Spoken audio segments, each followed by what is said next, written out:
Hold up, hold up, hold up. All right, we good now? We good? We good? We good? All right, now we should be good now.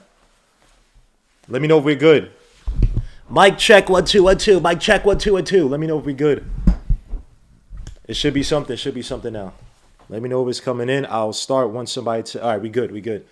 Yeah. So I apologize for that. So to everybody in the chat, man, please some likes as you enter the building here to talk about several things today. Well, one to start off. We're gonna talk about the defense yesterday regarding the Knicks. Talk about three guys who may be forming a special trio. We're also going to talk about this Cam Reddish thing. Now, Cam Reddish kind of threw everything out of whack just because of what happened to him today. If you haven't heard, Cam Reddish will be out for the rest of the season with the shoulder injury. He separated it. He'll be out. They said it'll be for 6 weeks. Should be the recovery time, so he should be good to go by next season. I was going to have a whole Obi versus Cam thing to discuss, and hopefully have some people in here to talk about as well too. But it seems like we might have to pivot a little bit away from that. We're still going to talk about it, but it seems as if Cam being out, we might have to change our draft strategy a little bit. Also going to talk about RJ Barrett's recent playmaking. Now, the statistics I'm going to show don't take into account the game yesterday. He did have 4 assists yesterday, so please forgive me for that. It's all the games. It's the last 15 games besides yesterday's game, or excluding yesterday's game. And then we're going to talk about the draft, whether the New York Knicks should pivot or whether they should build on what they have. And obviously with Cam being out now, Obi being out now, as well as IQ having an up and down, I guess an up season, down and up if that makes sense, kind of season. We're going to talk about whether we should look at this draft to replace some of these younger guys that we have on the team. If there's some guys that we should be targeting, because maybe we could build around RJ now that RJ is looking like, as I've said before, a foundational player. But first and foremost, let me say salute to everybody in the chat. Drip more Bakus. Jerry Fitz says he'll be back for the second round. Oh, man. Of course the Knicks would. Giselle Cash, I don't want to talk about that, man. I don't want to talk. Fournier doesn't stink, says Jerry Fitz. Coach put him in better spots. His defense is weak, but this is a league. You need points and shooting. He needs 28 more to set the season record for New York, 7 most of NBA players in 2022. Sherman M says no Paulo Banchero, Jaden Ivey, or Chet Holmgren, AJ Griffin, Johnny Davis, a high upside. AJ Griffin's the best comparison to Jimmy Butler. With a 7-foot wingspan and crazy hops, 40 inches and plus vertical. Kerry Cox salute. He says trade Obi Burks Kemba Fournier for a quality young point guard. Kerry Cox says Knox was mismanaging NYC just like Frank Obi, who has shown flashes, but I really don't believe he has a basketball IQ to improve himself. Sherman M says GE, please let the Obi nightmare be over. Obi is a wasted pick just like Frank and Knox. Well, there goes Cam versus Obi segment. Yeah, it's going to be messed up now because Cam is hurt now. So, but I'll try to talk through it. I don't know, son. But let's start, man. So, again, New York Knicks yesterday had an excellent game against the Mavericks. I thought yesterday was one of the best offensive games I've seen in really all of Tom Thibodeau's so-called Knick career as a head coach for the New York Knicks. There was a beautiful plan set up to stop your man freaking Luka Doncic, and it kind of mirrored what we had last season, where it was, look, we're going to try to go out there and disrupt the pick and roll as much as possible, and the guys on the outside, even though it's a dangerous strategy because we have guys who can hit the shot, it typically doesn't bode too well. But yesterday I thought was excellent by New York Knicks. Everybody, even though Fournier, you call him my worst defensive player, but they say Cam versus Obi is a non-topic. Shut up. Anyway, where was I? Just yesterday, in terms of guys resetting, guys closing out on defense, cross-switching to the open guy to take the shot. It's very reminiscent of what we had last season. Only 2 guys were in the double digits yesterday. They shot below what they shoot. They shot 13.6% from 3, 66 for 44% from the field. From the 3, excuse me. They shot about 31.4% from the field, and I thought that was one of the best offensive games I've ever seen. Beautiful effort by everybody. RJ Barrett, Miles McBride though did an excellent job, especially in that, was it the third quarter or the second quarter, came in and got the ball of Luka Doncic. Yes, Luka Doncic did have 31 points, but the way that McBride played up on him was getting around screens, forcing him to get deeper into the paint, forcing him to rethink if he should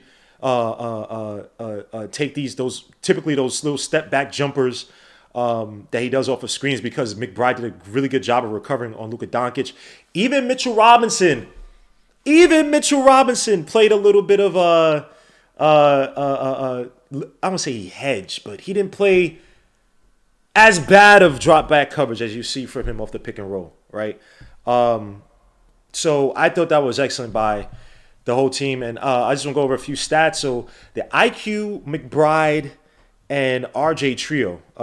Get Gmo's son, Jalen Duren. Oh, my gosh, this guy's such a troll. Giselle Cass says it's between Cam and Obi. Versus Obi, it's Cam. He has defense plus. Yeah, don't listen to Nick, because I'm talking about, when we're talking about Cam versus Obi, I'm talking about small ball fives. Small ball fours, which Cam and Obi could serve as if you're going to have Randall here, and he's going to be and you want to start playing small, and he's going to be your five. So don't listen to Nick. Nick is just, he's trolling. Let me see. Not Zay Benedict Matherin. He is Reggie Bullock in the making. They said Cam versus Fournier or Grimes. Why would Cam be versus Fournier? That doesn't even. I don't know about that.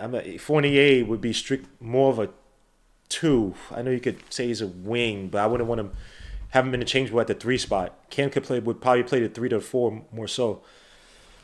But yeah, just to rattle off a few stats yesterday, or not yesterday, but between this trio of Miles McBride, RJ Barrett, and IQ. We've seen them play really good defense together. Now, obviously, Cam was also in there as well before he got hurt, but we've seen those 3 guys play really good defense in the Clippers game, in the Kings game, and now in the Mavericks game.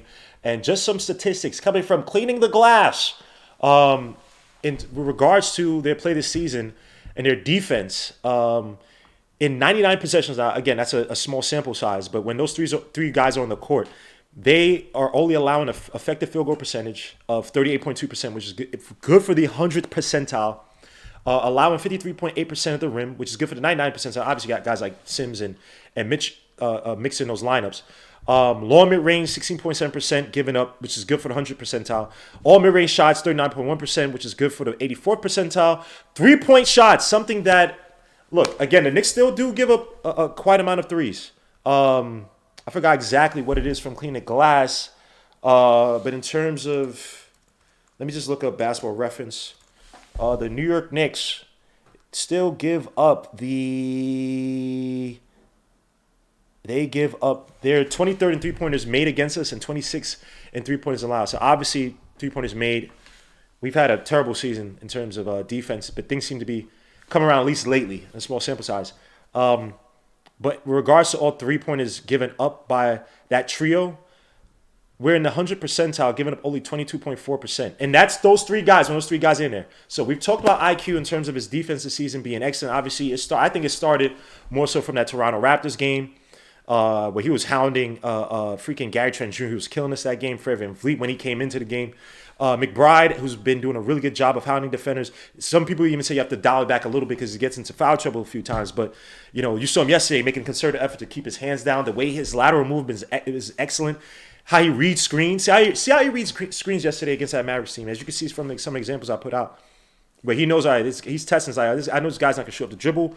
And then when it's with Luka, it's like, okay, this guy will show up the dribble, so I have to get around the screen. And the way he was selling the screen was good. And it only works. I'll give credit to Mitch and Sims. You can't play drop back coverage on a guy like Luka, or at least have to give guys like McBride and IQ time to recover. And obviously RJ Barrett, who is from the eye test, I don't think he's having as good of a defensive season as say last season. I think laterally he's moving a little bit slow, but now you have, as Nick G would like to say, the help defense is definitely helping RJ Barrett when he has.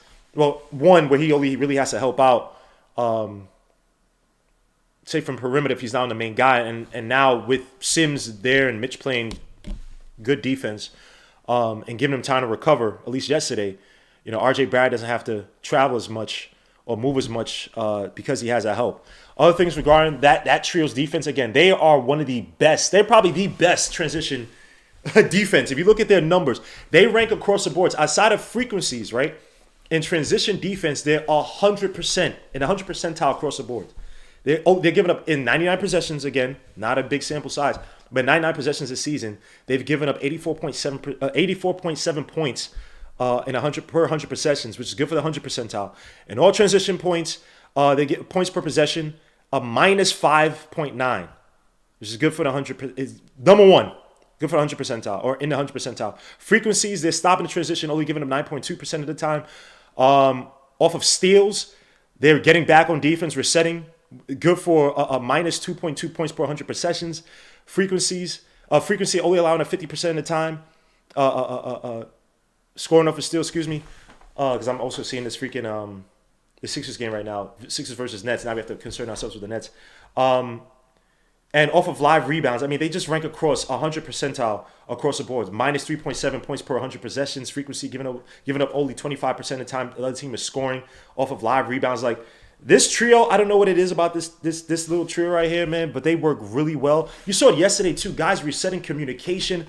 It was beautiful. And Tom Thibodeau, people will say, oh, well, why haven't we doing this before? We'll get to that in a little bit. But even in half court, when you're talking about the half-court defense, only giving them 84.7 points per 100 possession in the half-court, which is good for the 100 percentile. See how those guys are hounding the perimeter on the pick and roll? It's just muito bene. Giving up offensive rebounding. Now, obviously, Sims and Jericho, Mitchell Robinson definitely helped out in that regard. Julius Randle. But again, that trio, they only giving up 17.3% of the time allowing offensive rebounds from the other team. Obviously, other side of that is defensive rebounds that we're generating. Put back points, defending, and obviously that's more so Sims and Mitch. But you have seen time and time again RJ crashing the boards, IQ crashing boards. So it's not just Mitch and Sims beasting on the boards down low. That trio, I don't know what it is. So I do have a few questions. I wish guys were in the freaking chat. All these guys, hey, when you having a freaking weekly, blah, blah, blah. And no people in the chat. But let me ask you guys in the chat. With that defense, something that we've complained about, but we know that it's a crutch of Tom Thibodeau. I do have a few questions. Now, with IQ offensively has shown that he might be taking that turn, right? I know people are a little bit upset, but I think, again, it's a development thing with IQ to try to get out of his head. Coach Colorbox talks about all the time, trying to get up IQ's head to not go out there and just gunshots. But you've seen it. He's looking for guys. He's making a concerted effort to look for the open man. Whether it's off the screen, whether it's off the dribble, he's resetting. He's switching on to the weaker defenders. In terms of that cerebral type of play where he can understand the dynamics, understand the matchups, understand the mismatches, do we trust IQ to take that starting position next year? In this draft, I mean, unless you want Ty Washington, who would be another IQ, so-called IQ to make it, and he may not even be as good as IQ, who are the other guards you're going to be taking? Kenny Chandler? Now, if we don't, now people talking about, we could trade for a guy like Jalen Brunson, but are you guys willing to pay Jalen Brunson $20 million? And I understand his father's connection with Leon Rose and with the Knicks. It may be looking like that, but if IQ has to be that starting point guard, are we comfortable with it? I think I wanted him to start. Y'all know my feelings on IQ. Want him to start the season off. I thought he was showing in summer league. I thought you saw a concerted effort. You saw an actual transition to see him try to become more of a facilitator, a playmaker, and obviously he's taking some lumps on the way because I think he struggled with his shooting since the summer. Since that summer league, wasn't shooting well. But you've seen him become a complete combo guard. I don't want to say point guard because people are going to kill me. So do we think that IQ can be a starting guard next season if we don't land a so-called marquee free agent or we can't get one in the draft, which I highly doubt it. Let me see. J Money says salute. Gmo in the chat. C Max says James Dolan versus CAA. Nick G says I'm like number 9. Come on, guys, get those likes up. Yeah, we got 43 people watching. I know it's not game day. Got 23 likes. Hit them likes, my guy, please. They said you did a show with UX on. Yo, bro. You know how many times, Hinton, I've canceled this damn. I've not done weeklies because I've been so damn busy. I apologize, man. I had to, bro. Everything is on tonight, which is freaking St. John's was being Villanova by 50. Anyway, I don't like Brunson that much, says the new Knicks. Not say says Star IQ. Nick Yak says no. Benedict, not say says Benedict. Matt, we'll get to the chat, get to the draft in a little bit. Brew Crew Fishing says sub Gmo, salute my guy. Showing them says Nick Guybo versus Zion. Nick Obi is not a bust because he should not have been a first round pick. Obi was drafted high by the Knicks. I agree with that. Nick G says showing CAA. I don't know what they're talking about. Yeah, but please, guys, answer this question. Do you guys trust IQ to be a starting guard next season? Do you think that we do have to trade a guy like Derrick Rose to get him away from it? Because one thing I'll say, right, and I do agree with people in this regard, Tom Thibodeau gives times to his veterans, right?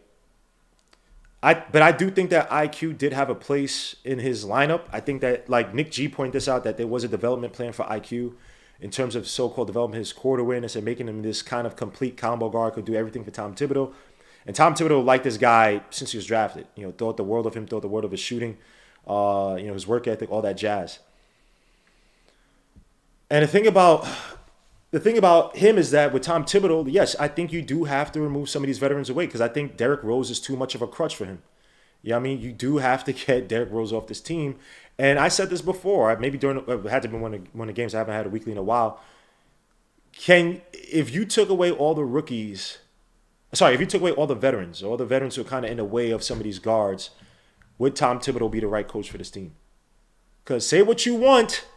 We could get on top. We could get on RJ Barrett, this and that. He should have had the ball in his hands, which I agree with. But you can't take away the fact that Tom Thibodeau did make RJ Barrett a better outside shooter.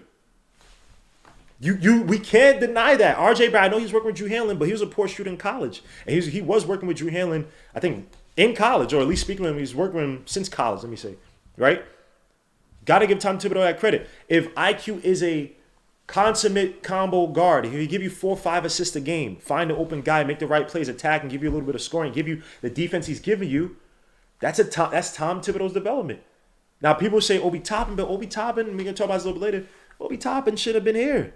He's just not that guy. And people say, oh, if you got Nick Nurse, you got this guy. I don't think that's the case, man. I don't think that's the case with Obi Toppin. That if you got a Nick Nurse here, you got these Jamal Mosley, that Obi Toppin would have been and Jamal Mosley's not a top coach. Let me think, a Popovich or a freaking Steve Kerr. That Obi Toppin would have been. So I think that, look, Tom Thibodeau, in terms of his development, some of these guys, I think it fits them. He has his process. Guys have to fall in line. They have to be hard workers. They have to work hard in practice. They have to defend well, be alert, be aware, and you fit in the offense. Look what happened. Look, everybody was loving Cam for the most part before he got hurt, and you saw the development from Cam, especially defensively, which you're gonna get into a little bit. So let me know if you guys think that IQ can be a starting guard here next season. Hinton now says, "I trust IQ now. Give him the keys." And Hinton is he was not. As we all were, but Hinton was like, y'all heard Hinton say, yo, this dude's bugged the F out. So that is something for next season because that point guard position, bro, y'all want to pay $20 million to freaking Jalen Brunson? And I like Jalen Brunson, but he ain't worth no damn $20 million. I'm sorry. Let me see. The New Knicks says, I like it. C-Mac Troll says, I got to see IQ improve more for me to give him the keys at point guard. I don't disagree with that. No, I don't trust IQ as a starting guard at this moment. I agree. I'm on the side of yes, but I do need to see consistency by IQ. But what he does defensively with that team, man, Tom Thibodeau is loving it. Like, I know I read y'all other advanced statistics, and I hate doing that because I know guys get bored of it, but y'all see it. Y'all see the video playing. Let me get to Justin Long. Oh, we got Justin L in a bit. Oh! Justin L, call back, bro. I apologize, bro. I just saw the number. Call back. We have Justin L calling in for the first time, son. This guy's he's not even real, son. He's an entity. He doesn't exist in the, he doesn't exist in reality, son. This is, I apologize, Justin. Please call back. All right, he called. Whoa, son. This is, whoa. What up, Timo? This guy exists? Justin L exists? Yo, nah, son. This is bugged out, on, son. What's good, bro? How you doing, fam? Man, doing well, brother. Doing well. You got a good topic on there. Talk to me, man. Come on. You challenged me before. I had to come on and say, hey, bro. Thank you. Always wishing you the best, man. You got the best content out here, man. Everybody hit that thumbs up for Gmo. Salute to the chat. Thank you. Salute Gmo. Salute to the Knicks family, man. You guys gave me a place online to watch these Knicks and cheer for them from the state of Kentucky. Much love. I appreciate Justin L, man. This guy, this guy is one of the best support, and he supports everybody's podcast. This dude is he's a great dude, man. I salute to you, Justin L. But Justin L, talk to me, bro. Talk to me about this, man. Well, this trio. Talk to me about the trio you've seen. Oh, go ahead. Oh, go ahead. Well, I was gonna say, yeah, Hinton, what's up, man? I was gonna say to you that the thing is always like you always preach it, man. That patience when you're bringing the young fellas along, it's not always going to be pretty, and sometimes that system looks like that read and react can look a little chaotic or a little high school. If you got people freelancing in it, it can really look ugly, and we've had some ugly moments this season, even in the good games. Like how GI always says that we have like 8-10 minutes where we just fall asleep. and you see guys doing what they want, sloppy turnovers, the just guys just falling asleep. Randall, like you said, if he's not getting elbow touches, paint touches, trailing the break, or starting it off the rebound, he's got to get it to the point guard. And so that's what we're talking about, right? Who's the point guard going to be? So it's if IQ is going to step into the role and RJ's playmaking, then a combo's okay. I don't know what you think about that, but if you've got guys who like to pass and people who are going to play the system, and we don't have anybody else, I think it ends up being okay. Problem is we brought in a million guys. Right, and they're guys, look, and we're going to talk about this in a little bit regarding the draft, but, what I'm seeing from these, development is never pretty. Like, we think that, like, for instance, like, Tyrese Maxey is killing it right now for the 76ers, but they have Embiid. They have talent around him where they could use him as in his role as an ancillary scorer, right? Now more ancillary scorer. When before Harden got there, he was kind of more on the ball. But it's when you don't have a winning situation, it's going to be ugly. So, and I understand. Look, I understand people don't like Tibbs. I get it. But for people to think that Johnny Bryant's going to come in here and teach all this, it's like, bro. And thank Nick G because he put me onto this article. I forget exactly where he got it from. But it was an article talking about how when Fizzo got here, he was trying to teach things like the Spain pick and roll. And it was like, these guys are too young. They don't get it. So we could talk about trying to open up the offense and do all these things. But if these guys don't get it, you'll be losing by 30, 40 points a night. Like, So it's just, I get the frustrations with Tom Thibodeau, but he has a process. But one thing I will say about Tom Thibodeau, because he comes from that old school, I wouldn't put him on the extreme of, say, a George Karl, who's a very X's and O's. Like, he knows it to a T, but he's not there to coddle you. George Karl's like, no, I'm not your babysitter. He comes from that thinking, but he's a softer variant.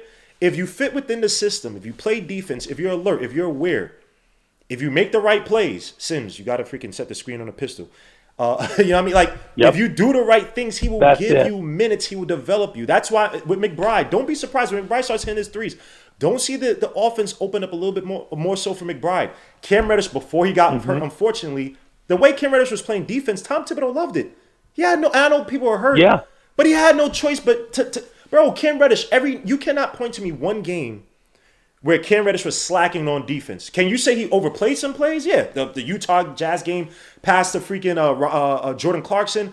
Cam tried to get the steal. Jordan went right past him as he tried to reset, made the shot. Those things are all right. Chill out a little bit. But Cam Reddish was showing the defense. He's showing the effort. On offense, you're like, all right, some shots he's kind of, taking some shots. He's like, you want to pass that out. But you could kind of see him earning Tom Thibodeau's trust. So I think that, like I said, and Hinton says this all the time, I would love to have this team without all the veteran pressure on Tom Thibodeau to play guys. Obviously, you have guys like Randall and trade out at. Go and ahead, last season's pressure, right? Because you got the veteran, pressure, the big contract pressure, and the rookie and last year's expectations pressure, right? Plus the Kemba contract, the Fournier contract. Yes, sir. Man, these guys were not put in a good position for these young fellas to come out and do it or to instantly just give minutes. I got as many problems as anybody with Thibodeau in game, and the halftime adjustments and all that stuff. But what you're saying is right on, I think 100%. Going back to your Maxey point, right? Maxey developed, like you said, who's he playing with? He's playing with Tobias. He's playing with Thibault. He's playing with Embiid. And he got a 20-minute per game increase as a sophomore with no Simmons to have to share playmaking responsibilities with. And sorry, who's his coach? Who's his coach again? Who's his coach? So it goes right to your point. What happened to IQ? First month of the season, he shoots bad, and Thibodeau takes 8.5 minutes a game away from him. Right? And so you're looking at that, and you're going, oh, man. So then when the minutes increase into November, he starts getting a little hot again. And you're going, okay, maybe this guy's the guy. But now we got the Kemba saga to go through with all that. D Rose in and out of the lineup. We never have two healthy fives, and protocols are hitting, And you're going, this is a lot of stuff to manage. And on top of it, poor in-game adjustments. Now you know why fans are going to be all over it, right? It's people are going to start blaming the players they don't like. Everybody's going to start picking favorites, and it goes downhill pretty quick. And now all that pressure just turns into what do we want to call it, like a tank tornado. You Yeah. know, like people are ready to just drop it. The year's over. It's done, and you can see why. I mean, Justin it's L. not hard as a fan to see why. I'm seeing people on Twitter who are mad that the kids won. It's like I understand the tank, but didn't you want? You were just screaming for Tom Thibodeau to play the young guys. Yeah, What do yeah, you want? Like, what more? If the kids are winning, that means that maybe your dependence on next year's draft for that so-called star guy who's going to save this team. That typically never happens for really any NBA team for the most part, unless you get a LeBron or these generational guys. Maybe you don't need as much because maybe you have an answer at the backup point guard spot. Maybe you have an answer at the wing position. Maybe you have answers because these young kids are stepping up within a system that how yep. can I put it? That develops them properly. Because think about this, right? People were talking about, oh, these guys not getting time, blah blah. Fair enough. Kevin Knox got all that time his rookie season, and you can argue he didn't develop. You can argue he didn't develop that rookie season. And grin, I know he didn't get much playing time in his second season, and I put the organization can be blamed for his so-called lack of development.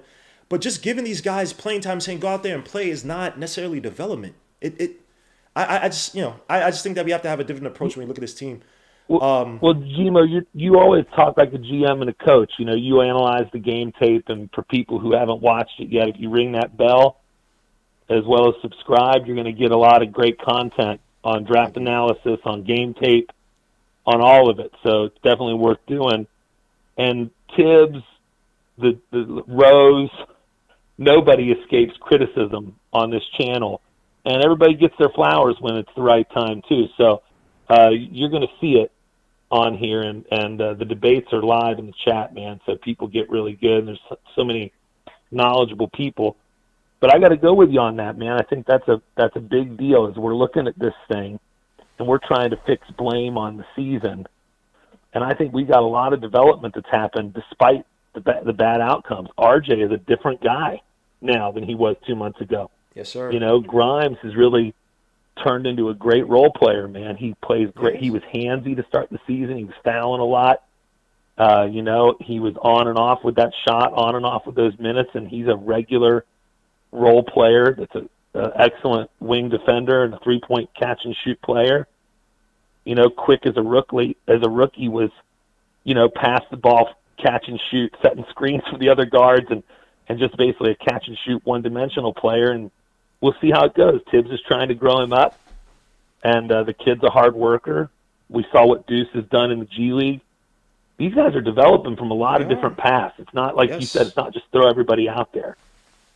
But I think Cam is a guy who needs, of all those guys, the guy you throw out there, sadly him being hurt, Cam is the guy that I would say needs big minutes to keep growing as a player. He is.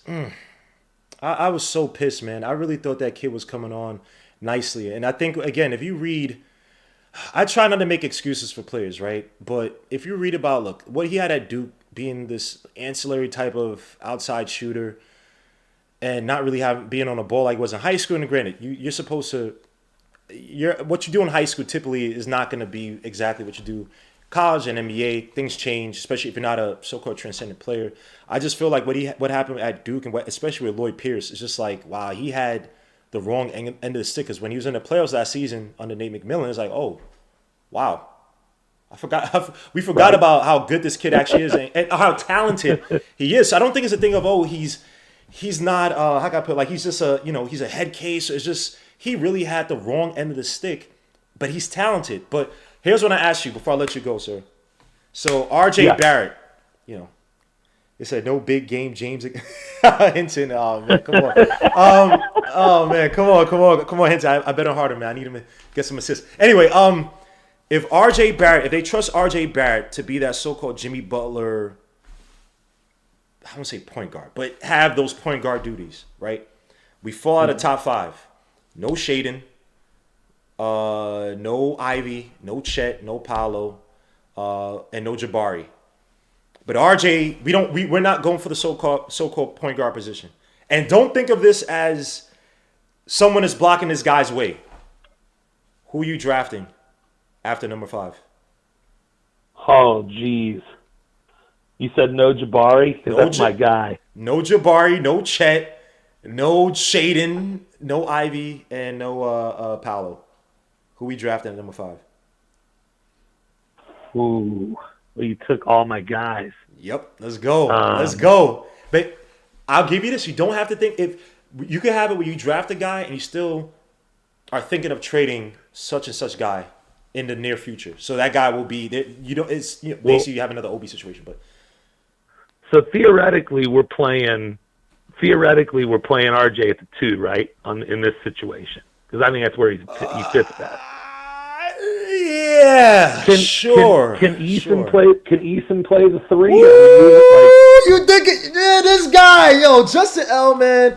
Something's up with this guy, son. He's looking at my nose, bro. Stop doing that, because that was the guy I'm trying to show out tonight, bro. Stop doing that, man. Why? Yo, bro, don't hack into my computer, man. What is with this guy, bro? Stop, bro. I was late to the game tonight. I was going to say we got RJ at the 3, but I like him better at the 2. I was thinking Johnny Davis, but I think Eason is a really solid player. I want to see him, keep going here. But can he play? Can he play at the? We don't want another tweener situation. Right. But that's true. But if Eason, but I like him as a player. He's a baller. I do. And the thing about Eason, though, it's funny because I'm not gonna lie. When I first saw Eason's face, right, and Hinton saying, "Really?" When I first saw Eason's face, I was like, "Oh, he looks like one of these head cases." He is a demon on defense. He's not a slacker. He is a demon on defense. He will in terms of what Tom Thibodeau could do with Eason if you played him at the swing 3, or as like a swing 4-3 or whatever, right? Space the floor, because look, his jump shot is a little inconsistent. His form is like inconsistent. If he could shape that up, you have a guy who kind of run the floor, could dribble a little bit, attack the basket, and what he does on defense in terms of his hands against ball handlers, playing the pass, I just like the build of Eason. And I feel like under the right coach, we're going to be looking up in a few years like, oh, crap.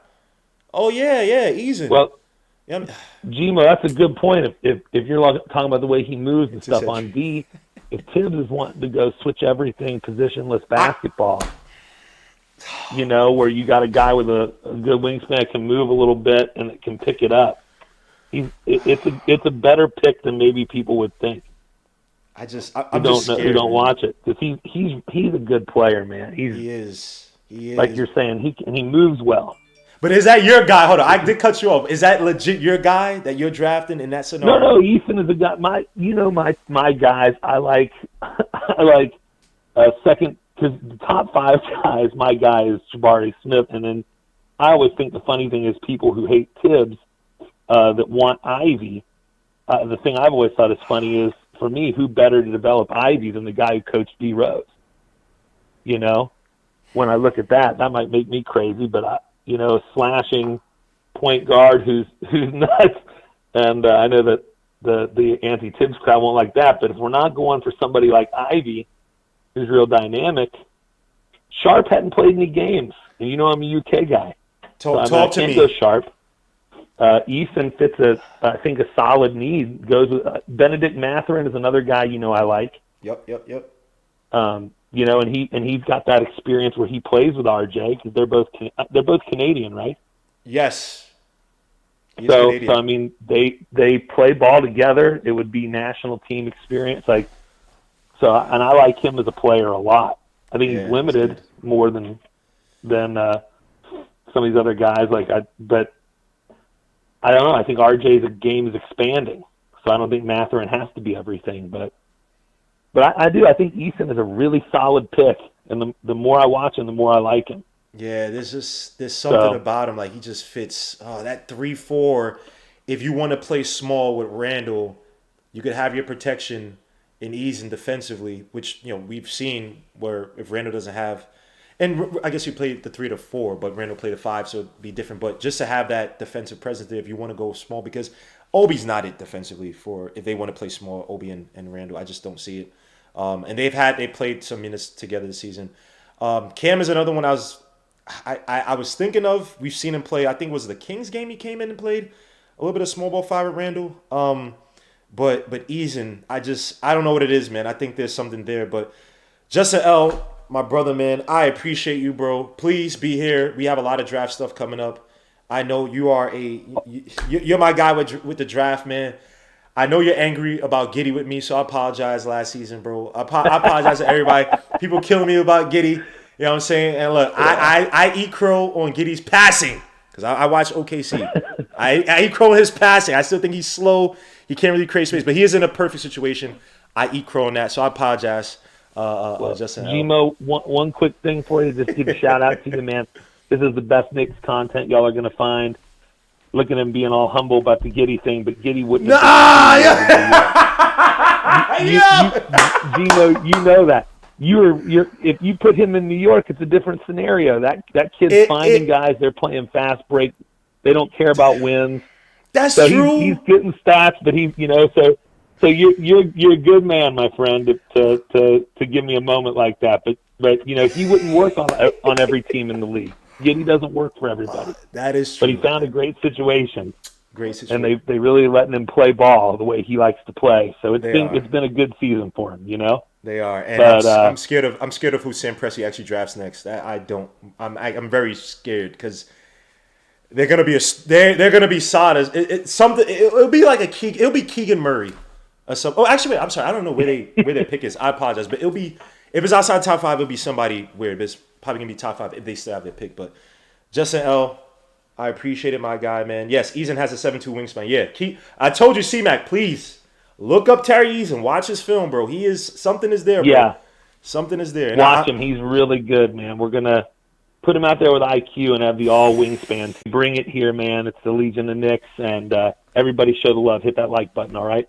Thank you, sir. Have a good night, and blessings to you and your wife, man. Congrats on the child, man. I appreciate all the love and support, bro. Thanks. And in you're 19 busy as years, that's my draft pick for the Knicks right there. I'm inside my wife's belly right now. Ooh, you put the sauce in it. All right, we're gonna see. I just saw freaking who did I just see? Jameer Nelson, son and so we'll be here. Justin, we'll be here. So don't we got point guard? All right, good. Point guard, that's right. I'm putting that on Justin L. Justin L, have a good night, my brother. Peace, bro. You too, brother. God bless. God bless, bro. That is Justin L in the flesh. He has this guy, man. Justin L, bro. He's I got love for that dude, man. In terms of support for this channel, bro. This dude, man. I could be watching Northern Bumble F State versus the nobodies of Arizona of Albuquerque. And he's there supporting the channel, bro. Salute to Justin. Every day this guy leaves a comment for me, bro. I appreciate Justin L, man. You are the man, son. You and your wife, I can't wait to see this 6'5" point guard come play for the Knicks. I hope you allow me to interview him. You know what I'm saying? Please, don't play me like that. When he's dropping 20-something for freaking Duke, let me have that first interview with him. Please, Justin L. Justin L is my brother. He likes Terry Eason. I'm happy he likes it. That makes you feel good because I know the Giddy thing. He was pissed that I was anti-Giddy and Giddy came true, man. I eat crow on that. Anybody was just calling in, please call back in, bro. I'll pick up the phone. I just had to wax poetic a little bit on Justin L, man. That's my brother. I got pause. I know people say pause. I got a lot of love for him. But let me allow Mesh 2128 to call in. Salute my guy. How you doing, bro? What's up, Guillermo? Oh, go. I'm doing good. As for with the draft pick thing, as it stands now, based on my calculations, I don't think the Knicks are getting any higher or lower than the 9th slot at this point. Right. On Tankathon, I think we're 9th right now. Pick at that spot. It depends who falls. So I think Matthew will be gone. I think Johnny Davis will be gone. Keegan Murray could be gone.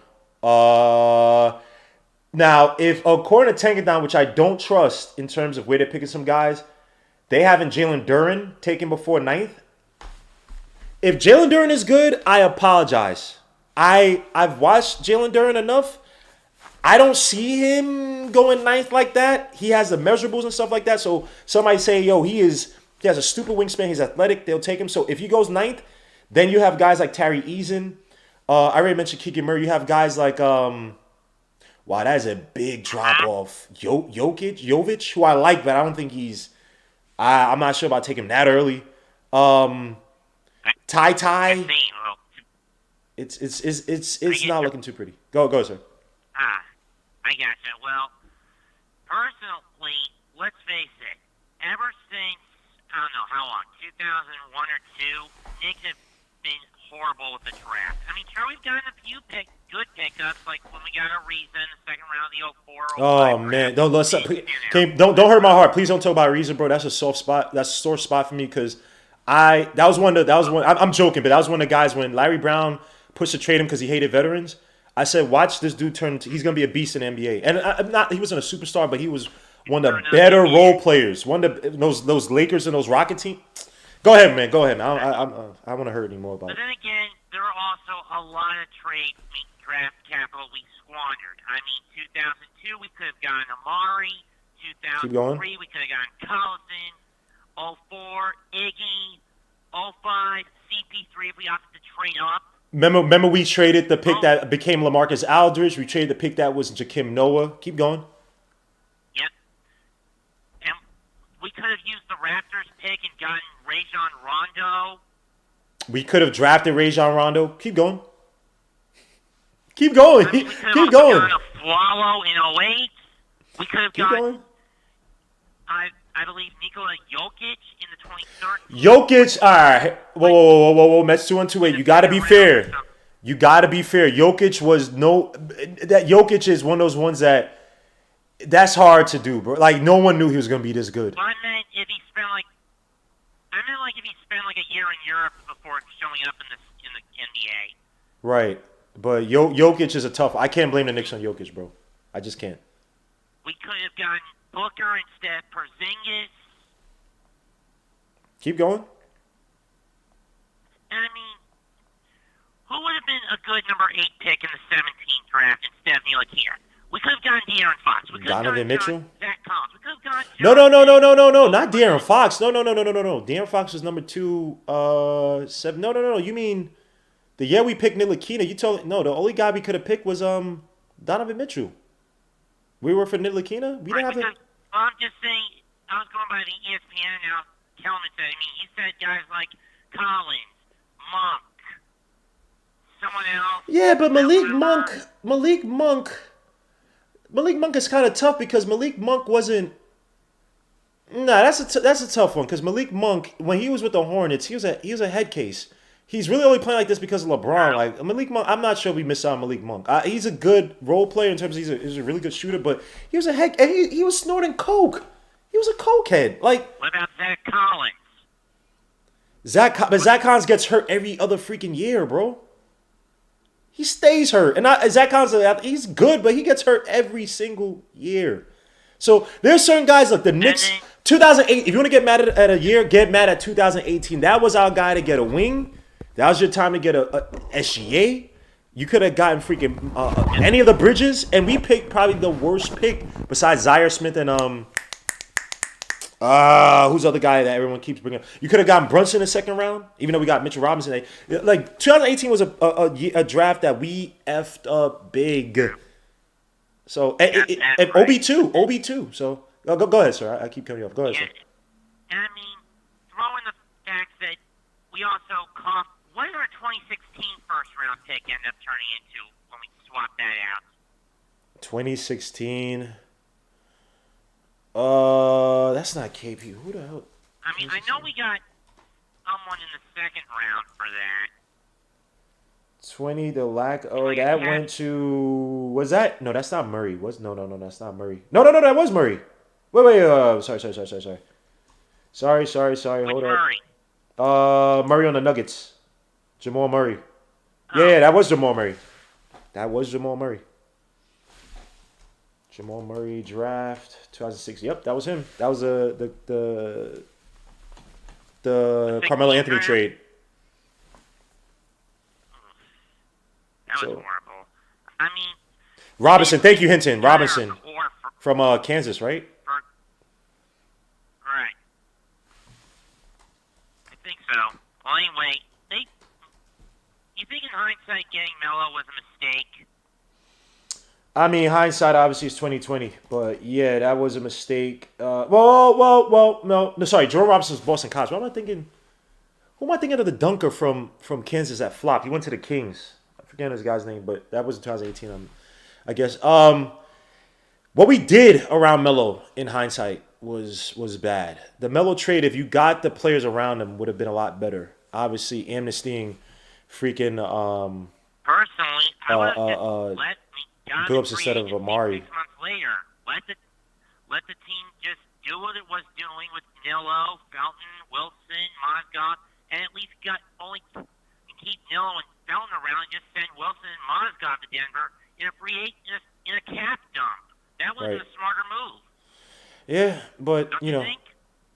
I mean, look, to be patient, I prefer to be patient. If you make the trade, you got to get the players around them. Simple as that. You just got to get the players around your so-called superstar. But, look, we're going to get back to the current game now. We're going to talk about the draft a little bit. I'll be in the draft in maybe like 10 minutes. I'm going to talk about RJ Barrett a little bit. But let me ask you this before I let you go, bro. Are you team Sabonis or you team Randall? And this is in jest before people kill me. But are you team Sabonis or team Randall? I guess Randall. But given how what? Just given how well Randall has played recently, even though I don't like how much of a ball hog and how much he just coughs up bad passes. This guy, yo. I thought Mets 2 and 2 is my guy, man. This guy he's breaking my heart, man. This is why. I'm only joking, bro. I appreciate the call. But let me ask this before I let you go, man. Let me know how happy you are that MOB is back, man. Talk to me, bro. Talk to me, bro. Can we get I'm happy with it. The problem is, among the 5 teams that said no to the deal, it was the Mets were one of those 5, and that kind of makes me a little sick. Well, didn't they want to install the Cohen tax? Didn't they want to install the Cohen tax? So I understand where the Mets are coming from. Like, they wanted to screw over Cohen because he's going to buy the league. Which is like a lot of these owners, if you look at guys like the old owner for the Florida Marlins or Miami Marlins now, Jeffrey Lurie, he was a piece of trash. He was garbage. He didn't invest nothing into that team, didn't want to spend on any players, and they won 2 championships. Bro. Growing up, I've never seen this in my life. 1997-98, they won a World Series with freaking Encarnacion and freaking a bunch of ragtag players under Jack McKeon. 6 years later under Jack McKeon, they had your man Miguel Cabrera, who was a pitcher. He got fat. He went to Boston. Not Al Leiter. Al Leiter was on the Mets. Who was a pitcher? Oh my gosh! Come on! Leiter was part of that '97 core. He was of the '97 core, but 2003, the pitcher went to the Boston Red Sox afterwards. Oh, Josh Beckett. Josh Beckett. They had bro, and he didn't want to pay. He didn't want to pay none of them. That is bad for baseball. When you can't build dynasties, you can't sign these marquee players to build up your teams. Look at the Cleveland Indians. They're not going to keep any marquee players. They're just going to throw all those guys. That's why they traded Francisco Lindor. They want to pay him. And they were just in the World Series against the Cubs. As much as I hate that name. I'm sorry, the Guardians. Now, the Guardians, they're not going to pay anybody. And they just went to the World Series in 2017? Against the Cubs? 16? Come on, that's bad for baseball if you can't invest in your players and build parity in the league. So let the big cities buy them up, but they're sitting there trying to handle the big. No, if you're not gonna buy these guys up, screw you. If you're not gonna build a team and invest in your team, screw you. I think it's bad for baseball. You have all these billionaires and they don't want to invest in it. No, get out of here. So I salute to Cohen. I didn't say he doesn't want to sign it, but go. That being said, I've been following this team since I was like 8 or 9 years old, 1996. I've been through the best of the Mets and the worst of this team. Bro, who you talking to, bro? 1993. I watched with Butch Husky. I watched with Bernard Gilkey. Drunk Todd Hundley hitting 41 home runs a game, batting terrible 241. That was 90. Was that 96? Well, Todd Hundley was there in 94. Yeah. And you had a Generation K, Bill Pulsifer, Jason Isringhausen. Who am I missing? Bill Pulsifer, Jason Isringhausen. The Triples King. Lance Johnson. I thought Lance Johnson was going by 94. No, you might be right, Lance Johnson. I think Carl Everett was a little bit later. But I've been rooting for the Mets when we were trash, garbage, And the only thing that gave me any hope was when my son Al Leiter that's my favorite Met, one of my favorite Mets of all, probably my favorite Met of all time. And of course, he left in 2000 to go to Seattle Mariners, which hurt us. The thing that sparked my hope in the team was when we got Piazza in '98. And the only reason I was basically a Mets fan for as long as I've been. I used to go to a school out in Queens that went to at least one Met game every spring. Bonnie's baseball, baby, in Brooklyn. We used to go to. We went to Yankee games too because they're Yankee fans too. But they started bringing us out to Met games, and we actually sat for one of the. There was some like BS clinic they put us through, but yeah, I remember Matt Franco was there and John Franco was there because Matt Franco used to eat not eat, but used to chew a lot of tobacco. He had the wooden case and everything, showed it to us. I don't know why we're looking at it. And John Franco taught us like, yo, you kids are young, do not throw curveballs because you don't want to mess with your elbows. One MLB game in the last decade or so. What? You know who that was? What? I've only been. And you know where it was at? It was a Reds game against St. Louis. Bro, you're out of your. You don't. Oh, bro, you have to go to a Mets game, bro. Please. It was in 2013. You got to go to a Mets game, bro. You got to go to a Mets game, man. Please.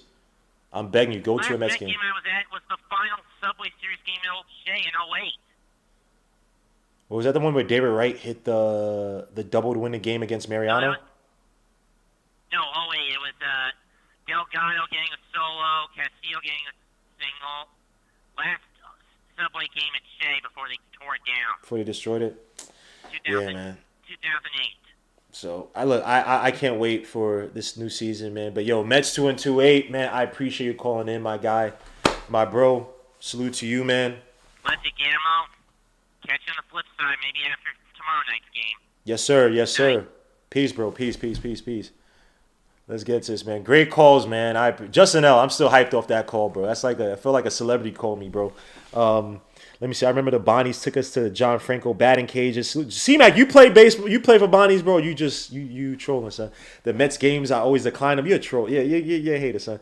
Let me see. The Truth and the Lies of Philippines. Salute, man. He said, I did see the 86. I go back and said, damn, son. Golly. Gmo, I think Sims could turn to the next Ben Wallace. They're built pretty close. Ben Wallace was a beast down low in the post, man. Jericho Sims, that's not the worst of comps. But I think he has to. That's not the worst of comps. I'll give you that, man. T-Jack says Nets got the 6. Yeah, this is bad, bro. Up by 25. This is pathetic. Bill Porcifer, Jason Israel. Oh, Paul Wilson was what I messed up. I was thinking Bobby Jones, but I know it wasn't Bobby Jones. Kanal Ben Wallace says, I'm muted. No, I'm not muted. You got to turn on your, you were saying, grunting out. Yep. Al Lottie used to grunt all the time. Just pout around the freaking mound. You have freaking, remember your man, who was this guy who would take an hour on the mound to get ready? Oh, why am I forget? Why do I always forget these names? My memory is trash, bro. But yeah, Al Leiter. We have terrible Armando Benitez as our closer. Oh, the good old Mets, man. I miss. 99 was. Anyway, let me get back to this basketball, man. I'm talking all this messed up. All right, so let me get to this RJ Barrett thing, man. I'm taking a lot of time. I apologize.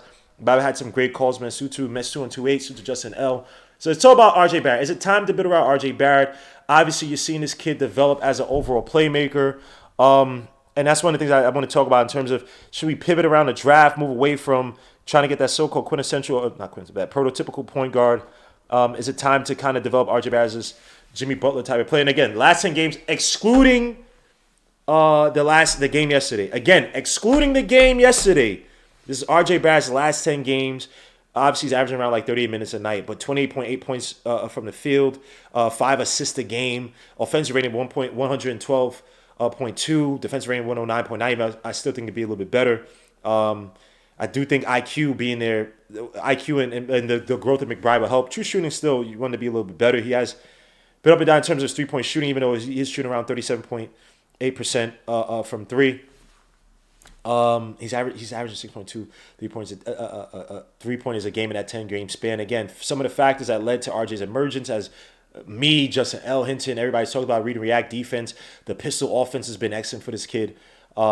Early in the account, Mitch Robinson's been a godsend. Sims has been a godsend in terms of running that. Now, he struggles a little bit with Tyson because Tyson's not vertical like that. So it is what it is. But RJ Barrett, you're seeing the development. Last year was to get him as a shooter. This year is to get him more on the ball. And you could probably are there parallels between him and Jimmy Butler's development? In some ways, yes. Even though I think with Jimmy Butler, because it was more so because Derrick Rose was out. But if you read about how Tom Thibodeau developed Jimmy Butler, they do have similarities in terms of allowing him to have a little bit more of the ball in his hands. Him taking the impetus outside of the game to actually work in his game. Had trainers that helped him in terms of his mid-range shot, in terms of playmaking. Same thing RJ Barrett has with Drew Hanlon. in terms of deceleration, acceleration, shooting off the dribble. And Nick Nurse's summer, they had a plan for RJ Barrett to develop as well. So you see similarities. That's why I asked. Some of the factors that led to RJ Barrett's emergence. It's time to build around RJ Barrett, and how. We can talk about some of the factors. Does RJ Barrett's emergence as a playmaker reduce the need for a prototypical point guard? Someone asked Justin L. How does RJ Barrett's emergence impact the draft? We're outside the top 5. Best for RJ Barrett. Something I just asked Justin L. Also talk about does Tibbs get credit for RJ Barrett's development? Something I do think he does deserve. I talked about last season, became a better shooter. Something that he needed. RJ Barrett's always going to be good on the ball this season. You see it now. RJ Barrett's playmaking is definitely, granted, our offense is still relatively putrid, but you do see it more of a fluid offense. Guys getting touches, the ball moving around a lot more than we've seen in the past. Him being able to take on, switch defensive assignments based on if he sees that advantage or not. I'm going to show a few clips just to point that out. So I'm waiting for some people to enter the chat, but since nobody's in the chat, I got to be here talking to myself. Isaiah, this guy Isaiah's son, this mother effer. Anyway, back to, so let me just show a few clips. And I apologize. Let me know if you hear the sound. Hopefully you don't. So this was against the Miami Heat. Hold on. Blah, blah, blah, blah, blah. All right, good. The sound is not on. So RJ Barrett against the Miami Heat, I thought was one of the best games in terms of using his IQ, attacking the basket. Attacking the mismatches when he had them. So in this game against Miami Heat, you saw him switch. He had Bam on him. He had Jimmy Butler on him, right? And let me see. The beatdown, not good for the ratings. Oh, you talking about the game. So you saw RJ Barrett switch constantly away from Bam Adebayo and Jimmy Butler to the point where they were trying to double RJ Barrett with Jimmy Butler. And once we get that so-called next wing, we get another guard who kind of execute off of that. You get yourself a Wiggins type, somebody that RJ had in the draft or had with Team Canada. Obviously getting a wing is not easy, but having that type of guard who could kind of attack off those passes, has explosiveness, or at least have the ability to get to the basket. Or cut and get to the basket off the pass from RJ. You're going to see this offense kind of open up a little bit more. But just look at this. RJ Barrett, constant switches. High IQ play by RJ Barrett. Again, read and react, switch away from Jimmy Butler onto Tyler Hero. And the Knicks were all in on it. So again, this is RJ Barrett uses his IQ, and also Tom Thibodeau implementing that a lot more in the offense. RJ Barrett against Jimmy Butler. Again, switch on I think that's Caleb Martin or the other brother. I can't remember. Jericho Sims sets the screen and just to get Jimmy Butler out of it. Not even trying to run a pick and roll. RJ Barrett, again, was hot this game. Scored 46 points against the Heat. Again, RJ Barrett, read and react. Get me away from Jimmy Butler. Let me get onto freaking Duncan Robinson. Let me just say this real quick. Anybody playing the Heat, y'all should be trying to abuse Duncan Robinson. I see teams not abuse. Bro, I watch the Heat games. He is a weak point on that defense. I am trying to switch on a Duncan Robinson each and every half-court play. There's no way in hell I'm getting beat by the Heat, and I have not taken 50 attempts against Duncan Robinson, bro. Let me see. Knicks fans trying to say, we talking about why is 76 fans booing Harden? I believe the plan was to build around RJ from the beginning, but the emergence of Randall threw a monkey wrench in the plans. Yeah, we got 72 people watching. I appreciate 56 likes. Hit them likes, subscribe to the channel if you haven't already. But I just want to show you about RJ Barrett. Just constant smart switch by RJ Barrett. Beautiful by RJ Barrett. And he did miss one of them on the switches that I do have in there. But again, get Sims out of there. Get Bam out of there using Sims. Attacking Tyler Hero, who's not a great defender, but he is better than Duncan Robinson. He did miss the shot. RJ Barrett against Jimmy Butler. Burke sets the screen. Now he's on to Ty Hero. And as much as, look, Randall is so inconsistent because we've seen times that Randall has smartly used his size to an advantage, right?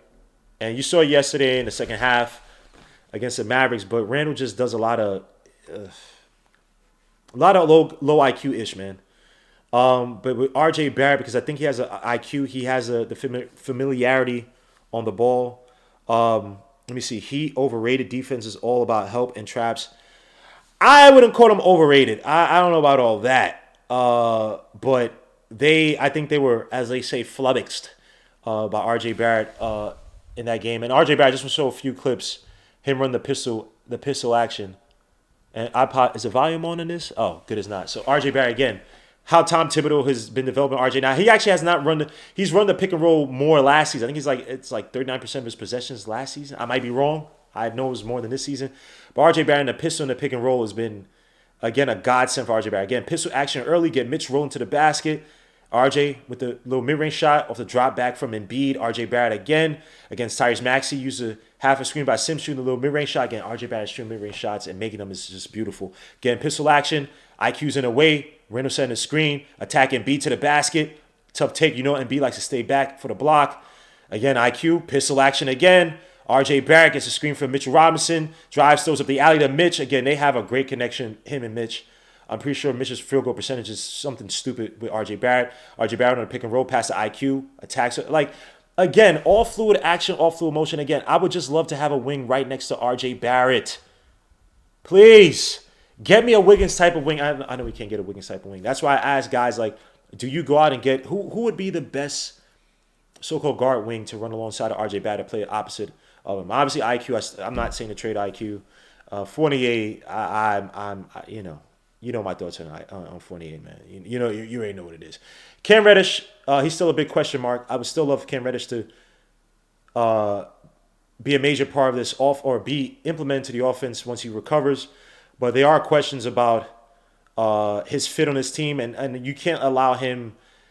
You can't allow him to get in the way of your draft plans, right? You can't let him. You can't let him get into the way of what you're doing in this draft, because you might have just picked the best talent available, regardless of if it's going to form a glut or if there's redundancies. You just have to get your play of this draft. So RJ Barrett, there are some questions. I was hoping people would actually join us live, and there's no one in the chat. Somebody was supposed to join us live who kept bugging me to join it, that he's going to be on tonight. But he's not. So these questions are going to ask. The time being around RJ and Howe, like I said, he needs a wing, kind of run alongside him, hit some shots on the outside, play interchangeably on the ball and off the ball with RJ Barrett. I would love that. That could be a Benedict Mathurin, but Benedict, I think, is better. Benedict's not really a playmaker. I know Hintz is going to kill me for this. I know he had that 7-assist game against I'm forgetting the team's name now. But last week he had that. But he's not really a plus playmaker like that. He's not looking to really set up like that. Sorry, let me just I want to just get to somebody's stat. Yo, the Nets are mollywopping. Holy crap. This is embarrassing. And we look at some of these other wings or 3-4s in his draft. Keegan Murray's not really a playmaker like that. He's kind of like the ball kind of dies with him. He's a smart scorer, triple threat kind of guy. But who are these guys in the draft the Knicks get? Now, I think people are going to throw when I say this, and he's not a playmaker like that himself. But you could say Johnny Davis, who is a budding playmaker. Is he a playmaker? No, he's not like that. But he's such a smart heady play. He's just not explosive like that. You know what I'm saying? I would love to see a Johnny Davis RJ Barrett combination, but Johnny Davis' lack of athleticism kind of hurts you. But he's a guy who can play on and off the ball. Play off of RJ Barrett in the corner, play in the wing attack. You could play him in a post. Johnny Davis is, if you just put everything you want in like a scorer. Outside of say explosiveness, you'd have Johnny Davis as like an NBA prospect if he just had explosiveness. He's such a guy, like if he got drafted by like the Grizzlies and you just say, yo, Johnny, I just need you off the bench, even though they have Desmond Bane there, so I guess maybe there might be a redundancy. If you just have him off the bench, I know he's gonna get drafted by a crappy team, bro. If I could just put him off the bench, man, he'd be a beast. But RJ Barrett, man, these are questions I have, man. So let me move on. Obi versus Cam. Unfortunately, Cam is hurt. He just ruined my whole segment. So I'll go over this quickly. Let me see if I can move on from this page. What is happening with my screen? I'm trying to move on from this. Golly, what is happening with my stream? Sorry about the slideshow. All right, cool. Oh, yeah, I want to get to RJ's playmaking. I didn't even talk about this. So RJ's playmaking from month to month real quick. I'll be forgetting the stuff to even cover on my damn show. RJ's playmaking, I see, as the months progress, his usage has gotten higher. His assist-to-turnover ratio has gotten better. That was getting better even when the usage has been increasing. But he was clearing on ball without even he was just averaging less turnovers in that span, right, relative to his assist. Obviously, you see that SFLD is shooting foul percentage. His free throw draw rate increased during that time. Obviously, his free throws have not been good because he was shooting like he's shooting terribly. But I think they said RJ his last. I'm forgetting the stat now, but I think he actually finally got his free throw percentage up to 7%. He has to get that up. And he's talking about making that a concerted effort of his to improve, but he has to get that up. Yeah, I have to see RJ next season sniffing the 80%. The way he gets to the basket, the amount of times he gets into the paint, he has to improve that. There's just no way he go on shooting 69%, but he get into the basket. He's at the basket. He's one of the elite at getting to the basket, and he's not converting those opportunities. You also see again his assisted points created jumped. Again, this exclusive game that he just played yesterday, but assisted points created is freaking almost doubled since January. It was absurd. Again, his assist percentage is going up. Obviously March because there's only a few games played so far versus the other months, or less games. But you're seeing that percentage go up. Again, he's becoming more and more of that so-called Jimmy Butler playmaker for this Knicks team. And I'm excited to see exactly what happens next with RJ Barrett in terms of how to utilize him. This dual guard where you don't need to go out there and kill yourself to get a so-called. You don't have to force yourself to think that Ty is that guard because he isn't.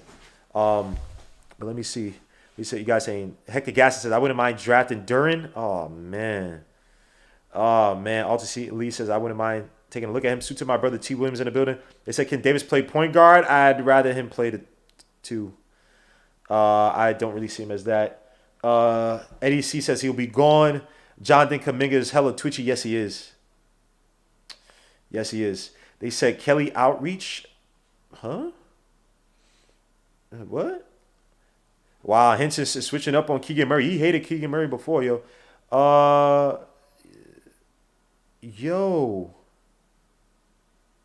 Yo, Kevin J, man. We don't do that over here, man. Chill, bro. Suit to KFTV. God bless him. There's absolutely there's no talk of that over here, bro. God bless them, but they do their thing over there. Let me see. Hoping Cam is that guy. My brother Joe Madden in the building. Trey Obi picked this year. Dallas picked to move up. All right, let me get back to this. Ty watches a little hype. He's not even average point guard. Caleb Love point guard from UNC is better. Roach point guard from Duke is better played. Damn, son. Yeah, so Wheeler is more of the so-called main guard in that team. But yeah, this is RJ Barrett's playmaking, man, improving month by month. Excited to see what's next for RJ Barrett, and his usage is jumped up significantly. So, let's get to this Cam Reddish. Again, this game, obviously, he didn't play yesterday, so it doesn't even matter, but this isn't taken to the injury game. So his last 15 games outside of the injury game, Cam Reddish has been okay. Scoring-wise, not anything crazy. These numbers don't pop out to you besides his free throw shooting. But again, some of the strengths that you've seen, on-ball defense, the effort finishing at the rim, attacking from the wing, transition offense has been good, even though he kind of has like a tunnel vision, free throw shooting, obviously, like I said, he's shooting like 90%, 90.6% before he got hurt. Sometimes we can see his defensive gambling, decision-making is on the ball, and obviously his outside shooting still not come into fruition like we like. But again, Cam Reddish has been, I know people have their issues on him, but I think he's been better than expected. And we have to discuss with Cam Reddish. Is Cam Reddish better? Would he be a better? Hold on, are you at playmaking? Cam Reddish stats. I'm trying to get to this right here. Let me see. My slides should be acting up. All right, so yeah, Obi versus Cam Reddish. Now, when we talk about Cam Reddish and Obi playing at that four position, that swing 3-4 position, right? Coaches always talked about this. Obi has to go out there and become a better shooter to be able to switch between, to be literally just playable out there, which I agree with. Cam Reddish too. I would love to see him run that 3-4 position with Randall, but I want to break it down in terms of some of the factors where I think each one might be better at. And I think Cam Reddish might be better at that so-called swing forward. If you want to play small with Randall, which would be, again, if you're playing some of these smaller teams, you need the offense. Cam Reddish, RJ, IQ, Randall, even McBride could have a lot of potential. And if Cam Reddish could be good on the ball and off the ball, he get to that so-called ceiling, that height that everybody think he could get to. He could be scary on this team, man. Obi Toppin, unfortunately, look, defensive impact, I actually think Cam Reddish is better on the ball. To me, I think he's just a better player than Obi Toppin. I don't know exact numbers, defensive rating, but you've seen him 9-9 again. You don't really see Obi Toppin take an assignment at he just can't do that. And obviously, more of his defensive assignments are typically in the corner or at the wing or even in the low post. But I think it's also because Tom Thibodeau obviously doesn't trust him to do that. And Obi Toppin, even though I think he's gotten better defense in terms of defensive awareness and sliding with his man, sometimes he still gets beat laterally like, he stole something. It's not kosher. It doesn't look good. Cam Reddish, on the other hand, I think on ball defense is magnifique. He can slide with his man. Now, again, his weakness is that he takes chances. But other than that, you see him, I won't say he shuts down guys, but when he slides, he plays off the pick and roll. There's a lot of potential there. And he's selling out on defense. He's selling himself within the system. Nick has talked about it. Cam has to sell himself to Tom Thibodeau in terms of his effort, in terms of his focus, and I think it's there. I'm just saying, again, I know it's a lot. It's sealing with both these guys, but they're both big. They're both big-ass question marks. Who I take defensive impact? I got to take Cam, bro. And Cam also, we talk about RJ Barrett, how he struggled this season defensively. Even last year when he got hurt after that Minnesota Timberwolves game, his ankle. RJ Barrett was taking some of the best assignments night and night out. If Cam Reddish could take those assignments with his length, and he could switch and take RJ Barrett off the main ball hands, the main attackers night and night out, bro, that's better than what Obi Toppin can provide me. Just being fair. I know people say I hate Obi. I don't hate Obi. I'm just trying to be fair, man. Let's move on. Scheme fit. See, I know the schemes we play. Help defense. We do switching, do doubles. Again, I think Obi Toppin has shown some good defensive way. I think Cam is better. But when you do talk about scheme fits, you talk about the horn sets, you talk about pick and roll, you talk about all the constant screens. Cam has not proven yet offensively that he's that fit yet. I know people, they fantasize about him on the ball. Look, there have been times where Cam Reddish has ignored, I won't say ignored, but he's, just looked for his attacking to the basket when passing out for, looking for the open guy. Randall a few times too. He's missed those guys. He's still not acclimated within the system just yet. I know people are going to kill me for that. He's not there yet. So I do have to give it to Obi Toppin. Oh, Hadouk Sharon is backstage. I'll let you guys up. I apologize. Hadouk Sharon just saw Batman, so no one please don't ruin Batman for Hadouk Sharon. Oh, sorry. Hadouk Sharon, don't ruin Batman for anybody. I said that the whole other way. Excuse me. I'll just say this real quick. I'm gonna get to you guys. Scheme fit. I do think Obi does edge out Cam Reddish right now in terms of scheme. He could play in that horn set. He could pop out to the outside. He could roll to the basket, even though he's not the strongest doing so. He's not the greatest of finishers off the pick and roll. But he fits within the system a little bit better. Running baseline from the corner, that's his forte. He does have a purpose coming off the bench within the system. I have to give him the fit there, right? Small ball forward. Wait, did I give it to? Oh crap! I put this the wrong way. I apologize. Hold on. Let me change this real quick. Because I meant to give small ball forward to Cam. I can't even use freaking PowerPoint. Not PowerPoint. Photoshop. Hold on, let me export this. Damn, Nets fans going crazy in Philly. Y'all better watch out, bro. Philly, they ain't soft like that, bro. Chill out, man. Is it gonna switch over? Hold up, guys. Let me just fix this real quick. Cause I got to get this right, man. Let me add this. Technical difficulties.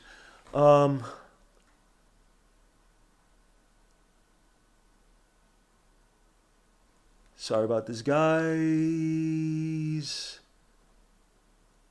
All right, yeah, I have Cam as a better small ball four than Obi Toppin, just because the shooting ability, the ability to handle the rock. Obviously, they're both good in transition, but I was looking at some stats. Now, the stats, you kill me for these stats, right? So according to Cleaning the Glass, right, Obi Toppin versus I did a lineup. Some lineup analysis, if I could get to it. I have like 30 billion tabs open. So regarding Obi and Cam, so what I did was I just had them basically when they're playing with Julius Randle on the court. So obviously, they're typically not gonna have they're gonna typically be Randle and Cam in the front court. Now we have seen at times with Sims and Mitch, but I try to just have some of a proxy to give me. some type of feel. And I have to say that Obi Toppin does have better offensive numbers, accuracy wise, playing alongside Julius Randle, right? It is what it is. And even we look at the so-called four factors. Cam Reddish does have worse numbers. He has less possessions. Obi has 208 possessions with Randle. Cam does have 133, which is interesting. You would thought Obi have way more, but in terms of differentials, Obi's a +4 on the court while with Randle, while Cam Reddish is a -24.1. Golly. Points per possession is higher with Obi Toppin at 112.5, while with Obi is at 98.5. Right, and I think it's a little bit too small of a sample for Cam. I am playing some favoritism. I just feel Cam, like, what you could do with Cam and Randle is a lot more than what I could do with Randle and Obi. As I know I'm going against the stats. People say I'm a stats guy, but I just have to go alongside and say Cam just fits. I think he would be a better four, swing, kind of a small ball four, swing four, I guess, with Randle versus Obi. Shooting wise, we don't have to talk about it. Obi makes a three every blue moon. Cam Reddish, even though he is not shooting great from three, he can shoot off the mid range, shooting the mid range off the dribble. He can hit the three when he's on. He just has to be consistent. But Obi Toppin, I'm sorry, he just has not shown me. David Zen and don't kill me. I apologize, bro. Pick and roll fit. I think Cam is a better pick and roll fit. I did say in the scheme fit, he does fit better. He can roll to the basket and play off the pick and roll. But just in the pick and roll itself, I think Cam offers you a little bit more potential just on the ball. I think he'll be a little bit more deadly than Obi Toppin. Off-ball spacing, like I said, running off the corners. Baseline, I think Obi's a better fit. Cam right now, you're still seeing some spacing issues. You saw early on, it's not as bad as it was in the beginning of the season. But Obi I think because he's been in the system a little bit longer, he is selling himself out to understand the system and fit the system a lot better. You see them moving Obi Toppin, and Nick pointed this out last year too. There was never an issue outside of Knox. There's never an issue with the young guys in terms of spacing. I think Obi did sell himself out in terms of understanding and reading the system a lot better than, say, some of our other younger guys like Kevin Knox. And the second contract, if there were one to give, who would you give the contract to? Just on what you have now. And I feel like Obi, he's in a Jalen Smith situation. He just has to go to another team. This just doesn't fit him. I think Cam Reddish, just because of what he can do and what he was showing, right? If I had to pick the two to give a contract to, I'm just saying you have to give it to one or the other, right? If I had to, someone had a gun to my head, I'd have to pick Cam Reddish over Obi. Let me get to the chat. I apologize for making you guys wait because I actually didn't even know people were in until Hadouken told me.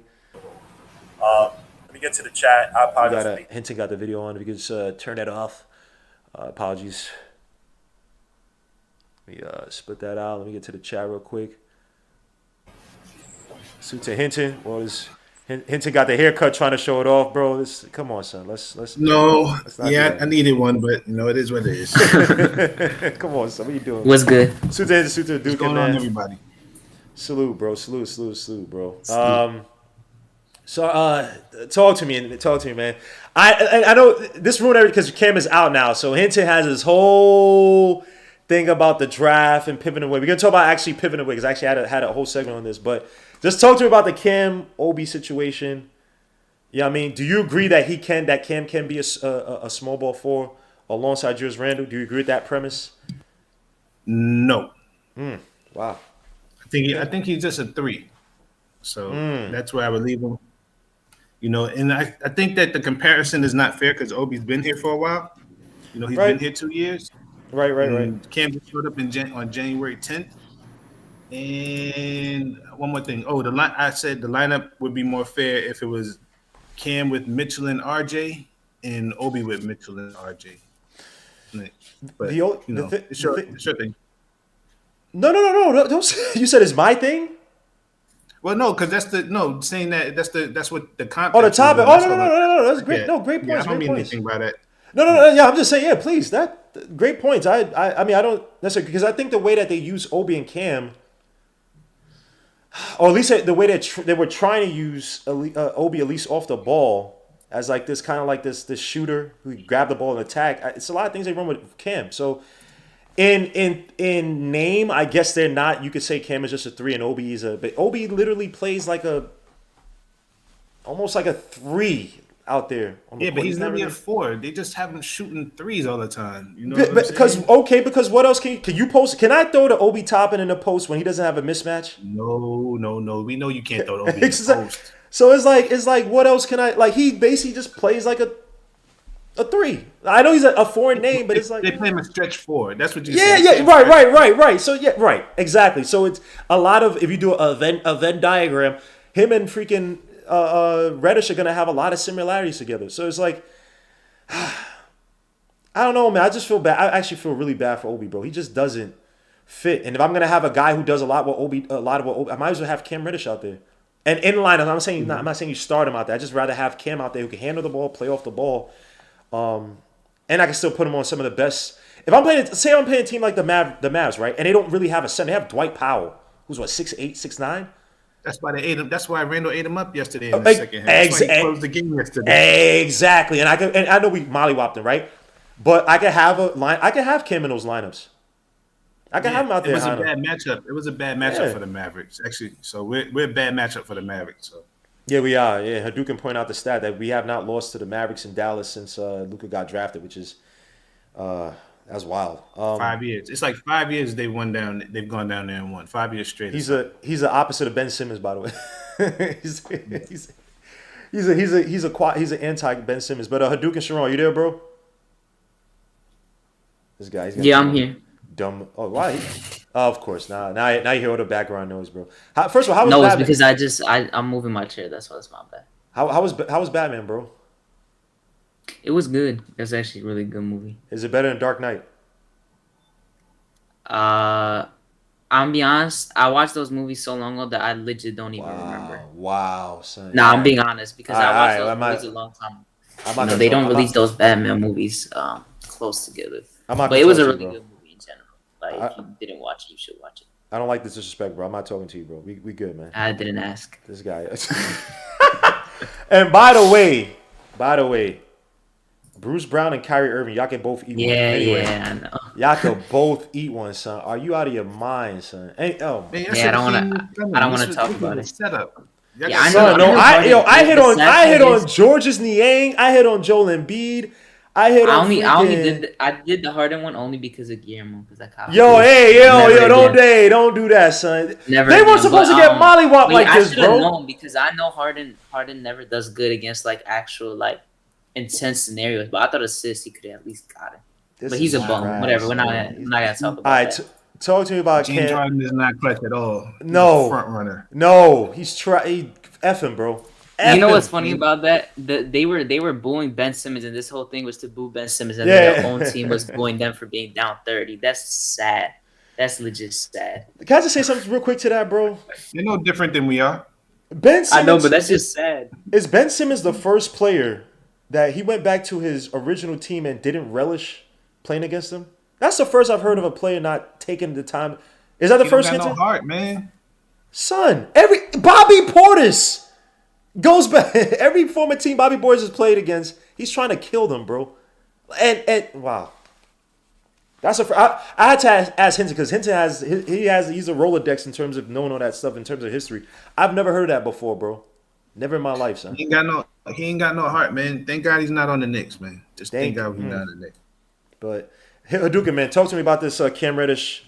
And first, just talking about the Cam Reddish thing, man. The impact of him getting hurt. Actually, hold on. Answer the Cam Reddish versus Obi thing. I know it may not be apples or oranges, but in terms of the matchup, having a guy who could kind of interchange that at 3-4 if you want to play small lineups. In terms of a guy that we're talking about paying some of these youngsters, right? Am I picking one or the other for like the team, yes, or like in what sense? For the team. Oh, sorry, you can't see the screen. Hold on, let me move back to the screen. So, I said. Let me go through the line items. Defensive impact. Cam. Scheme fit. Cam. Small ball 4. Obi. Shooting. Cam. On ball attacking. Cam. Pick and roll fit. You talking about on offense, pick and roll? Yeah, on offense. I never got the answer. Oh, my bad. All right, I got you, Hinch. That one is probably split, to be honest. It really depends. But Obi on the pick and roll. Because we don't run it with him too much, so I can't really say. We don't, but I think there's a reason why, because he's not strong enough to like go up once he meets any resistance at the rim.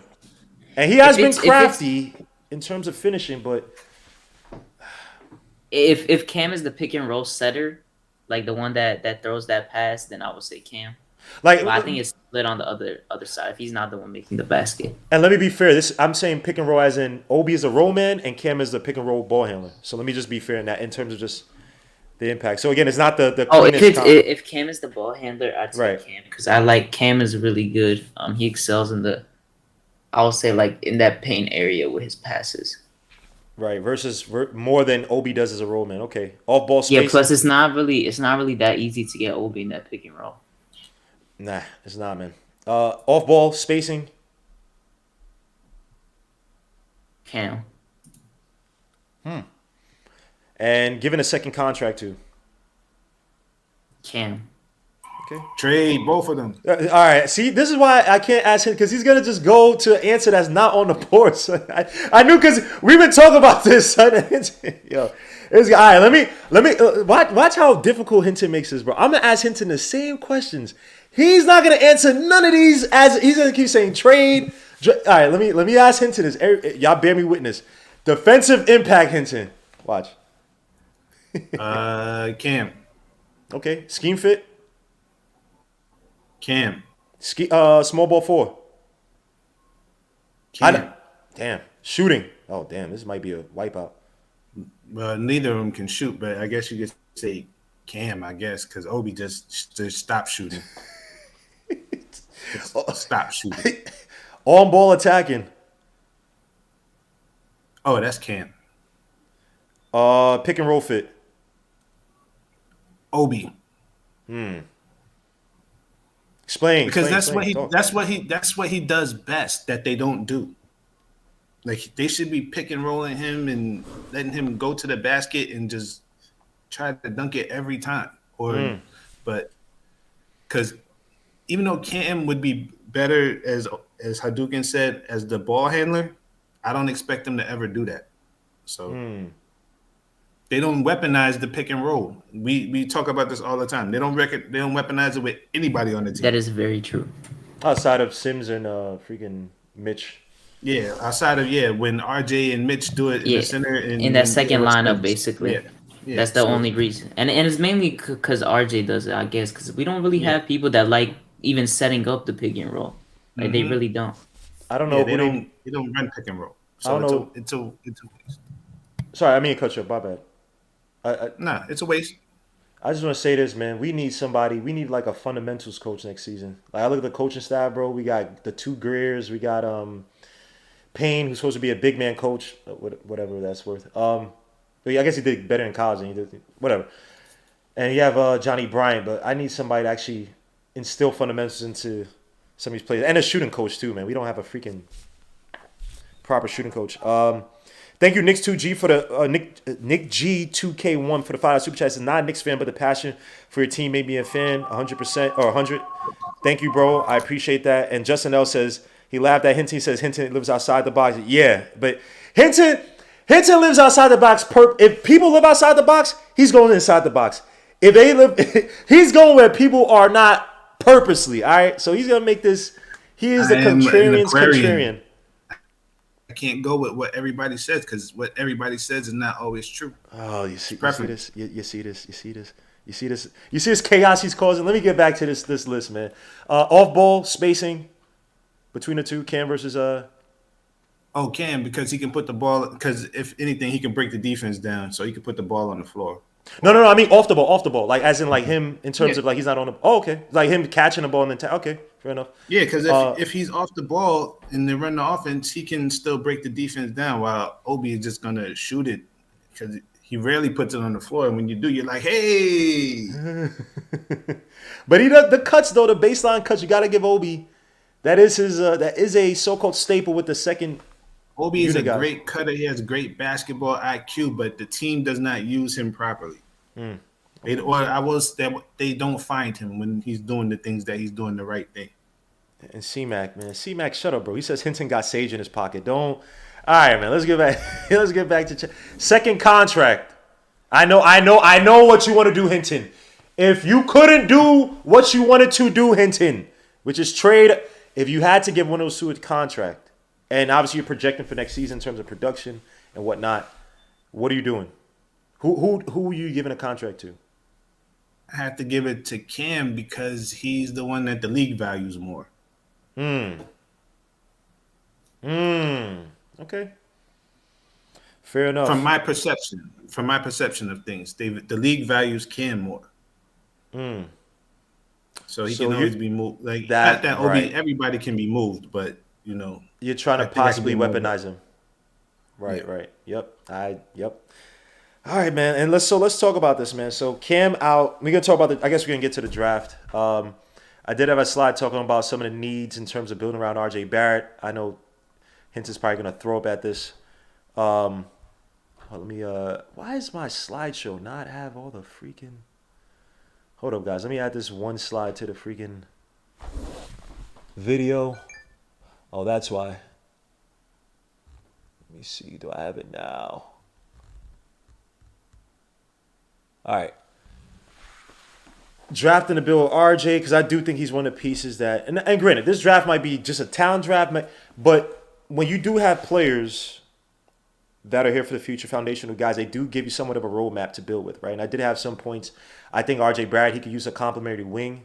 I love what I saw from RJ Barrett this summer with Andrew Wiggins for Team Canada.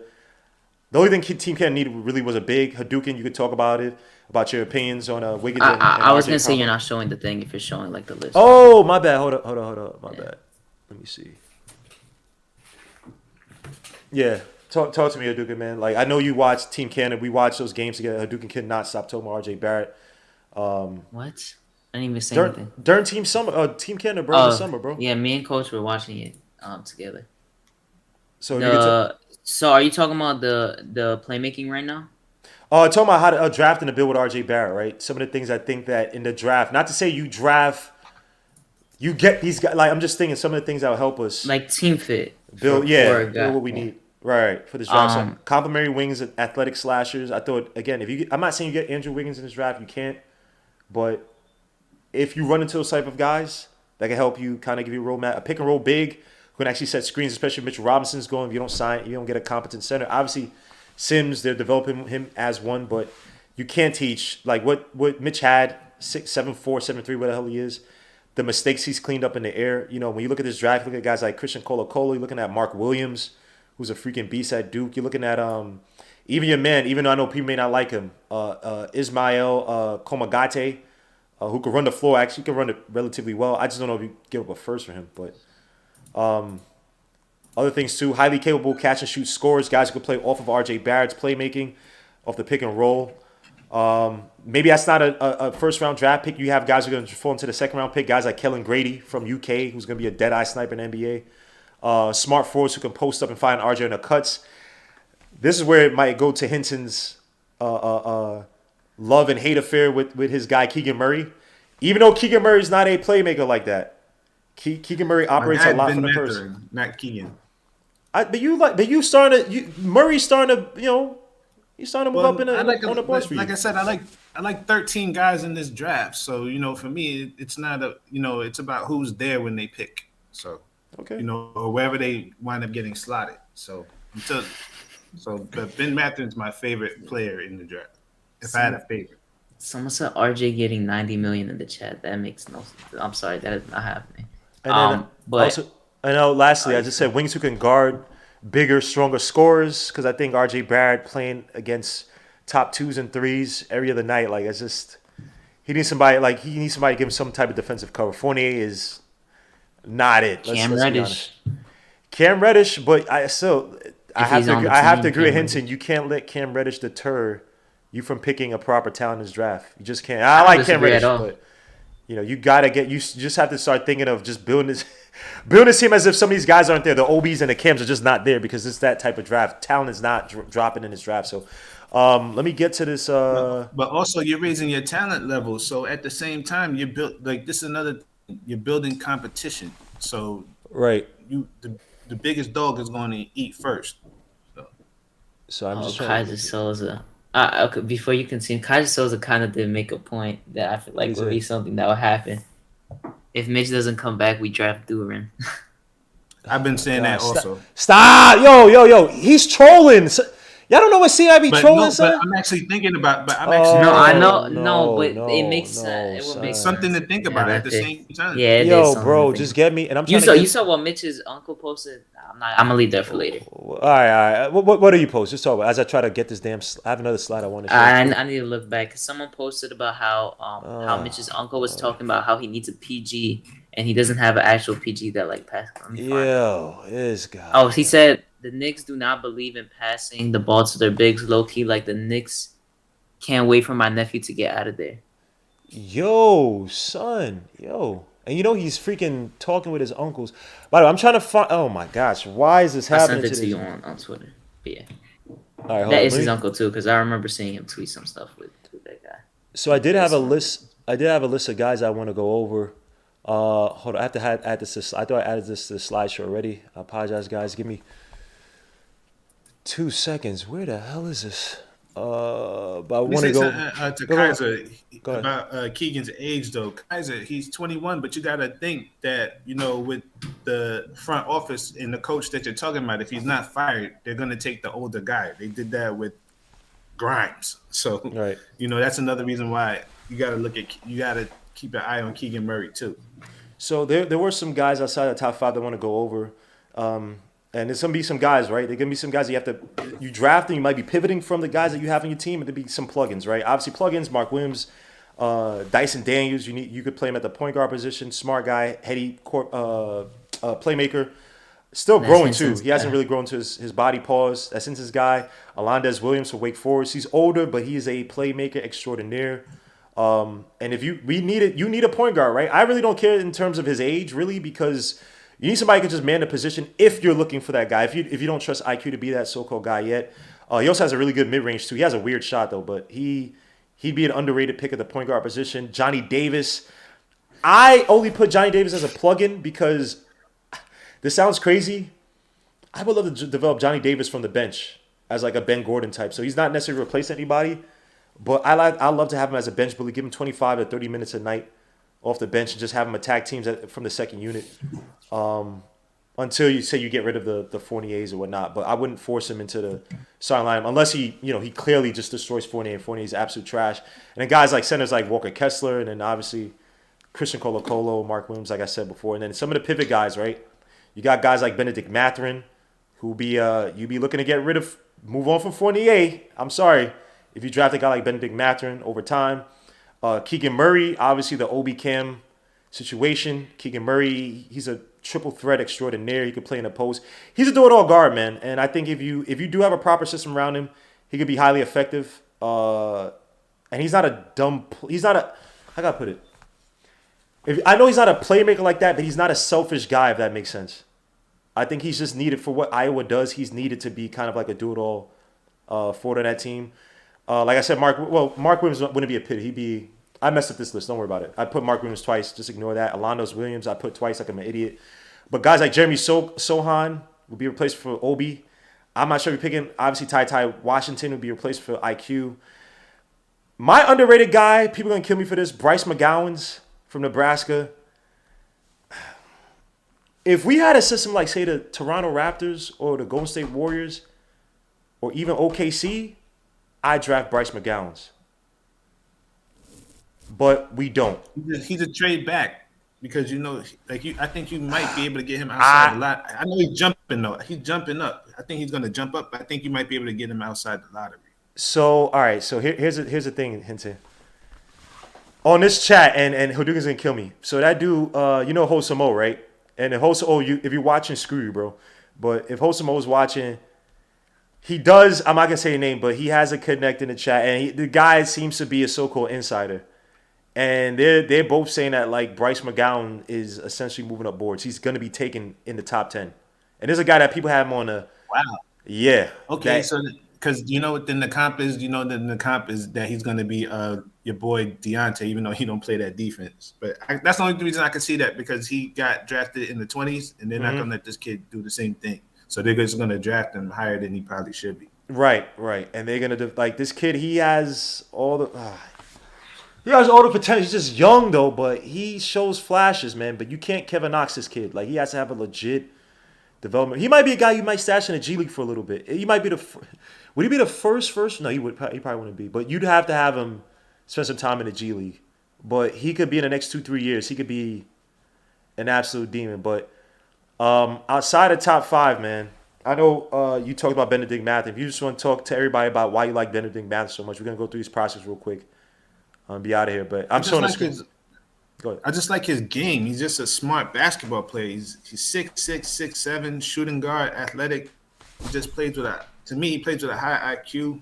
You know, he's also Canadian, which helps with RJ. You know what I'm saying? So they can, he's probably gonna be a two-way. I think he's gonna come in and play well as soon as you get him. You know, I think like if you put him in, if you draft him though, Grimes is in trouble. So, but you could trade Grimes. That's crazy. I forgot about Grimes. Could you have a lineup though? This sounds crazy. This is where the whole RJ Butler thing comes in. Where you have RJ, Grimes, and Mathurin. You play Grimes as a small wing. Yeah, you could. Mathurin at the 2. And he's taller than Grimes, and you actually that would make Fournier expendable. Also, thank you. Make Fournier expendable. Yes. So it's not anybody like I said, this team needs more speed, it needs more size, it needs more athleticism. Like it needs some of everything. So I'm not gonna, like I said, this team needs anything and everything. So for me, I'm not gonna be stuck with drafting saying, oh, we need a point guard. We don't need a point guard. We need the best player available. This team needs to up the level of talent. So for me, I'm taking the best player available. If he's on the board, I don't care if there's a point guard there. It's not the best player, I'm taking him. And then as you guys see on the screen, Bryce McGowan. I'm just showing slides, everybody, about like the 5 guys who I really like outside of that top 5, because it's looking more and more like we're gonna end up out of it. But these are guys I wish we considered. Like I said, Mathurin is obviously he'd probably be my number 1 if we're like at number 6, right? Bryce McGowan's is another guy I think we have to consider just because the talent is there. He's kind of like your I'm liking it to your Mahomes pick. Not to say he's on that level of Mahomes, but a guy that typically because of where he is, obviously Nebraska is not. You wouldn't say they're not a elite basketball team now. Like they're 9 and 20 something. I forgot their record. One thing. Go ahead, sir. Yeah. Just add their height so people can see their height for the people who are not watching next time. Like, yeah, I got you. Yeah, and also by the way, Coach is doing an excellent job, making some quick evals on some of these guys, and I'm gonna definitely post that to the community. I'm also gonna put out. I'm gonna try to finalize. I'm actually working on it tonight. I'm gonna finalize, not finalize, but try to work as much on my top 50 draft board. You guys, Hinton, Hadouken, you're more than welcome to tinker around and move guys around because it's not fine. I just have to add all the names and stuff, all the guys I've scouted or whatever, and all the notes I got. I'll put that in. So please, guys, on the video or in the chat, whatever, watching this, please look out for that. And I'll definitely put the heights and stuff next time. But thank you for pointing that out. Bryce McGowan's another guy. I really think we might have to take an opportunity on this kid. Like I said, instinctive shot creator. He's just a natural shot creator. He's not a point guard. People keep saying he's a 1. He's not a 1. But can he be a so-called play, like a secondary, tertiary type of playmaker on this team? Him, RJ, and Grimes, and the length that he has, Paul's like man, defensively, this team in terms of potential, what these guys offer, bro. I think the Knicks could be scary if IQ again continues to develop defensively, and you have RJ and say a McGowan's and Cam, be very scary. Another guy I like. I got to give Hinton his credit on this guy. If you so-called need that guy at the 1 position, is your man Dyson Daniels in the G League. He is a weird guy because like his body, pause, he's not developed yet, pause. So I don't know what he's gonna be in terms of his physicality, but he has a really good touch at the basket. He is a patient playmaker. He waits for guys to get open. He can attack off. He can make passes off the dribble. He has all the attributes there. Obviously, they got too many players on that damn G League team. They got Hardy. They got your man freaking Scoot Henderson. So in terms of development, you're not going to see it, but you do see spurts here and there. He's just one of those. He's just one of those heady type of players, man. And he crashes the boards too. Someone's gonna draft him, and he's gonna be like, what's a good comp for Dyson Daniels? Smart basketball player. Just a basketball player. Yeah, I'm trying to find one for him, but he could be a really underrated pick for the Knicks at that guard position. But he's another guy too. You have to develop this kid. I don't think it's a crazy amount. Like if you just put him out there to facilitate, he could be a plus facilitate playmaker for the Knicks. But in terms of his scoring, his shot, he has like a kind of like shoots it off the fingertips a little slow shot. So he's gonna need some development on it. But another guy I think that could be quality for the Knicks outside top 5. This is my guy Johnny Davis, but man, I don't know how to put it, bro. He's gonna make some. If he went to a contender, he'd be a beast. I'm scared with Johnny Davis. He might be overdrafted in terms of they might hope he comes in and he's dropping 20 points a night. And like he would have no help around him. You know, do you guys have the same concerns about Johnny Davis? He's not the most explosive, but he's crafty, he's versatile. But he's not a number one guy. He's not a number one scorer. No. I'm not a fan of his really, but talk about him, man. He's okay to me. Nah, he just okay. I think that he's Andre Miller when he gets to the NBA, which is okay. Yo, first of all, I don't like the disrespect. First of all, he's just not that slow. Andre Miller, I don't care. No one says this. That was my guy in 2K. He was one of the better playmakers. He just didn't get no appreciation because he wasn't a great shooter from the outside. That's what I'm saying. Like that. That's nothing. There's nothing wrong with this player. Like, but Johnny Davis could shoot. Yo, look, that's the difference. He can shoot. Yo, this guy, man, I don't like. Andre Miller can get buckets. He got don't he have like a 50-point game in the league or something crazy? If Andre Miller was like on the Spurs, those obviously Tony Parker is never going to be there. But if he would have won a chip, son. Andre Miller was nice, man. I just feel like people they don't give him his credit. I know you're not doing it. I know you're not doing that, but I'm just saying. Them to that. Damn, son. Let me see what you guys say in chat. I'm taking Davis over Ivy. Oh, Sherwin M. But Sherwin M, I don't even know when you're being serious. Says I'm saying and 73 million ain't that bad. Buddy Boheim from Syracuse. All right, you guys are trolling. Shaden Sharp is 6'7" with a 7-foot wingspan. Shaden Sharp, we'll talk about it in a little bit. Someone says I'll take Davis as a 9 city. Johnny Davis has a good mid-range and post-game. He can also yes, he's also a really good defender. I put that with the disruptive defender. He's going to make some team happy. This guy, stop! Yo, all right, man. I'm about to end the show. This is disgusting, man. Don't do this to my guy, Andre Miller, man. Stop. Yo, all right, you won. All right, please. Come on, man. Y'all be throwing these names around, man. Put some respect on Andre Miller's name, man. That was my guy, man. I'm not disrespecting him. I know. I'm joking. The thing is, no matter we got a coach that ain't developing young play. Yo, come on, Kaiser, that's not true, bro. That's not true. And I just messed up my camera. That's not true. All right, let me move on. All right, Johnny Davis. Even though I will say, I can't actually. Let me not even say it because Hintz is gonna throw it right now. Hintz is gonna kill me, son. When Johnny Davis had his 37. Because Hinton was like, yo, look at your man Ivy. I watched that game. I said, excuse me, sir. He only went 2 for 7 on Ivy, sir. He did not kill Ivy. Hinton's going to kill me, son. So I'll move on before he responds. Let me chill, bro. But he ain't kill my son Ivy, all right? Chill on that, bro. Put some respect on Ivy's name. Even though I will say this. Ivy last Saturday, bro, that was the worst game I've seen for Ivy, bro. You hurt my heart watching that game, bro. That was selfish of you. Terrible. Forcing shots because you're trying to draw fouls because the refs weren't giving it to you. That was bad. You almost lost that game, bro. Man. Suit to Zach Edey and your man, who's Junior. Something Junior. Why I'm forgetting this guy's name on the team. And the big man, Travion Williams. He actually saved those guys. That was terrible. Sleeper that I have, bro. I don't know if Hinton, I think you may have mentioned him here and there, bro. Tari Eason from LSU. Yeah, he's okay. He's a sleeper. Oh, wow. No, he's not. I wouldn't say he's a sleeper. Man. He's a lottery pick. Damn, it's all about where he goes, though. Damn, son. That's wild, son. He say, okay, damn. So I just feel like, I don't know, bro. I like his game. I like what he... You know what Tari Eason reminds me of? He's such a Denver Nuggets player, bro. Like, these tall wings who could defend, who could shoot. He's going to end up handling the ball. He's like a Will Barton type. I know he's taller than Will Barton, but like these tweeners.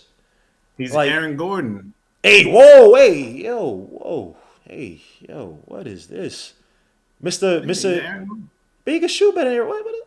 But he's a little bit shorter and he can shoot a little bit better. But that's who he is.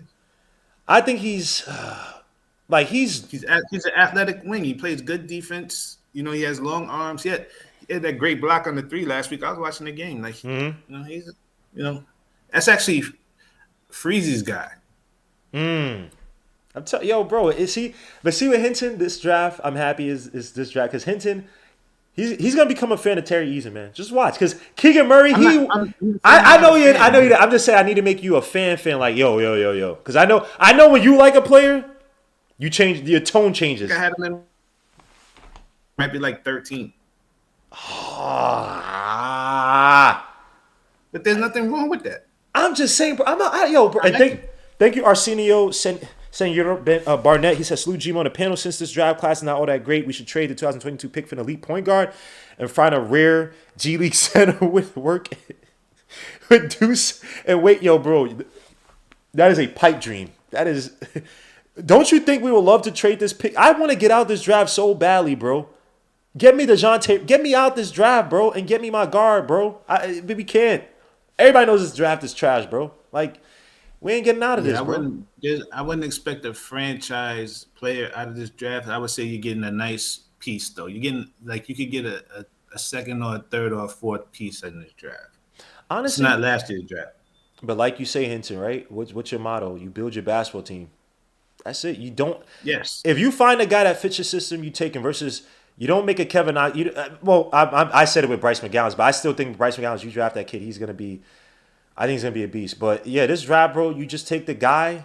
You have a vision for him. You have where you want to put him at, how you're going to develop him, and you go with it because this draft is – like, to me, Jalen Duren, I don't know what people see. But if he's taken at 8th, then someone's fallen – you're thinking at least one guy is fallen to. I think I had one more guy. Oh, I had your man, Keegan Murray. Like I said, do-it-all scorer, strong post scorer, triple threat machine, strong rebounder, excellent transition. What do you think Keegan? What's the best team for Keegan Murray to go to? Spurs? Yeah, Spurs or the Knicks.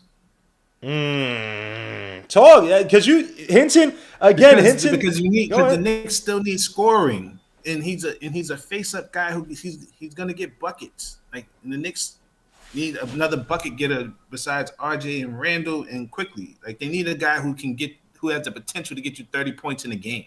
So he's just coming off the bench then, though, right? Yeah, that's fine. Let him play like he can play on the wing. Like he catch and shoot. He can put it on the floor. He can create his own shot. There's no problem with him. He can play in the post like he played with his back to the basket. He grabs rebounds. I don't know. I'm not too sure about his defense, but offensively, you're gonna be fine. Okay, fair enough. All right, let me see what's saying in the chat before we get out of here. Super, my brother, Clutch B-Ball TV, man. My guy's all grown up, man. Hit subscribe to Clutch Ball TV if you haven't, man. Stop playing with my guy. Yo, Clutch B-Ball, bro. Look at our son, Jalen Smith, bro. Look at our son, Jalen Smith. Even though Jalen Smith, son, you had one of the worst plays. You pulled off of Andre Bogdan. You pulled off of J.R. Smith a few years ago with the Knicks. You fouled a guy with the game tied with no fouls to give. You hurt my heart. But I'm telling everybody to watch you, bro. You hurt my heart. But Jalen Smith, if the Knicks don't re-sign Mitchell Robinson and get that center, they need to look into Jalen Smith because he's going to be an unrestricted free agent next season. They said, Keith Turner says, Murray reminds me of Kevin Knox. Oh, no. Murray is not Kevin Knox. Not even. Yeah, he ain't Kevin Knox. He's the anti-Kevin Knox because he's not the most explosive or athletic, but he has a bag. You want to know who Kevin Knox is? That's Patrick Baldwin Jr. That's your Kevin Knox this season, bro. That shit. Go watch Patrick Baldwin Jr., bro. I've never been, and I watched 7 games on this dude. I thought he was gonna be nice because his start of the season okay. He'll give you a game. He'll get hot. I'll put money. He'll get drafted. He'll have at least one game his rookie season if he gets playing time like that where he gives you like 30 points because he's just hot from outside. But in terms of someone, I forgot who mentioned it. It may have been on Twitter. I'm not sure if it was in our chat, Hinton, where someone said he shouldn't have not played with his father because I think he didn't get recruited to. He should not play with his pops. He was getting recruited to Duke. He should have went to Duke. Thank you. Yeah. So You're talking about Baldwin. Yeah, bro. Yeah. Oh, that's what O was saying. Yeah. Oh, and in the Twitter too, Wholesome O was saying that too. Yeah, that dude. Yeah. That dude is off his rocker. Went to Duke. But let me ask you this, Hinton. So Hinton, you got to give me this before we head out of here, man, because I know Justin L. Hopefully I get you into some confrontation with Justin L, bro. Oh, Hinton's gonna throw up. Give me your most underrated player in this draft, bro. Please, give me one that we haven't. Stop! Oh my, this dude is bugged out. You know what it is, Hinton? Hinton think he's slick. Hinton I have to get more information. I have to get more information and do more research. He don't want to get burned by Ty, right? Because and here's the thing too. His thing with I'm not touching Ty. I'm saying it. I don't care. He's not worth. If the Knicks are picking at 14, 10, no, I'm not touching. You know what hurts me with Ty, bro? What I'm scared about? I don't want a Halliburton situation, bro. That's the only thing, son. But Halliburton was you could see the lead. I'm gonna say Ty's not a leader. It's just he was on the ball like that at Iowa State. Obviously, with UK to have Severe Wheeler, who's more on the ball. I just don't see what Ty. Jovic, I like Jovic, but he needs development, bro. He's talented as hell. He would need like OKC. If you guys drafted about OKC, Jovic is gonna be a demon. But other than that, and Justin L said Hinton's a man. Did you agree with it? Oh, Sherwin M is saying AJ Griffin's the most underrated. Please, Hinton, talk about your man AJ Griffin, man. I'm not touching him either. Son, AJ Griffin. He's a no-fly zone. That's Bobby Portis. Oh, whoa! See, I don't know about all that, but he's only 6'6". That's true. Bobby Portis. I don't like. I like him, but he's just injury. Like his injury and his build is just the only thing. I wouldn't draft him if I'm on the Knicks just because I'm scared of that. But I think he has talent. That's just scary. I'm not saying he's not talented. Bobby Portis is out here getting buckets. What's the problem with Bobby Portis? Yo, nice. Yo, it's a thing he's slick. This guy think he's slick. So. I'm just stating a fact. Like he's Bobby Portis. The thing that's weird about he's such a good shooter, but he's an athlete who's good at ball, and I don't mean that in a bad way. Like he is a football player, but he's not over. He's 6'6" with a strong lower foundation. He started the season off with knee sprains and stuff. Like he's such a weird fit, man. I'm not sure about what to do. That's the other guy I had. Like he's Justice Winslow also. Like he's like that type of player. I don't want that guy. I don't want that guy on my team. Someone just asked, what do we feel about Agbaji? Who Coach loves Agbaji. Okai Agbaji from Kansas. Yeah, he talked about him yesterday. Dead-eye shooter, older. I'm not taking him the first, but if he... To me, can I ask a question? Is there a crazy difference between him and Kellen Grady? Maybe Okai has better slashing, maybe? But is there really... And Okai he's a 4-year starter. He's never shot above, I think, except for this season. I think he's never shot above 70% from the free throw line. But he's a dead-eye shooter, which makes absolutely no sense. I might be wrong, so chat kill me on this, but I watched Ochai Agbaji, and I mean this year he's shooting 76% from the 77% from the stripe. But yeah, other seasons he always shot below 70%. But he's a dead-eye sniper, so to me he's like a really good role player. I don't know. I'm not crazy about him. And Kansas players always. They kind of scare me, man. Steven Okongwu says, Tari Eason all day. I'm with you, bro. Someone asked another question before we head out of it. They said, Alton Lee agrees with you, Hinton. He says, AJ reminds me of Winslow. And Bobby Portis is 6'10". Yeah, AJ has knee concerns. Yup, sleeper Agbaji on Kansas. Walker Kessler. Walker Kessler is solid on Auburn. He's solid. I'd probably still want to take Mark Williams or Colo over him. Someone had another question. I miss. What up, fam? In late, did you include Ben Matthews? Yes. Ben Matthews was the first guy we showed for guys outside the top 5. Why am I missing this? They said Murray is Brogdon-like. Keegan Murray is Brogdon-like? Okay, Murray reminds me a little bit of Kevin Knox. I don't know about that. There was a good question I just missed, man. Oh, man, that was a good question I missed. Why did I just miss this, bro? Damn. All right. It is what it is. They said Matthews is going to be Josh Green low-key. Whoa. Josh Green, no. Ben Mathurin could shoot better than Josh Green coming in. Josh Green was an athlete coming out of Arizona. And they find his role with the Mavericks. I think Ben Mathurin is a little bit more talented than Josh Green. Were you gonna agree with that one? With him being like Josh Green? No, because I think his ball. I think he just plays with a higher IQ than he does. So. IKBM. You know.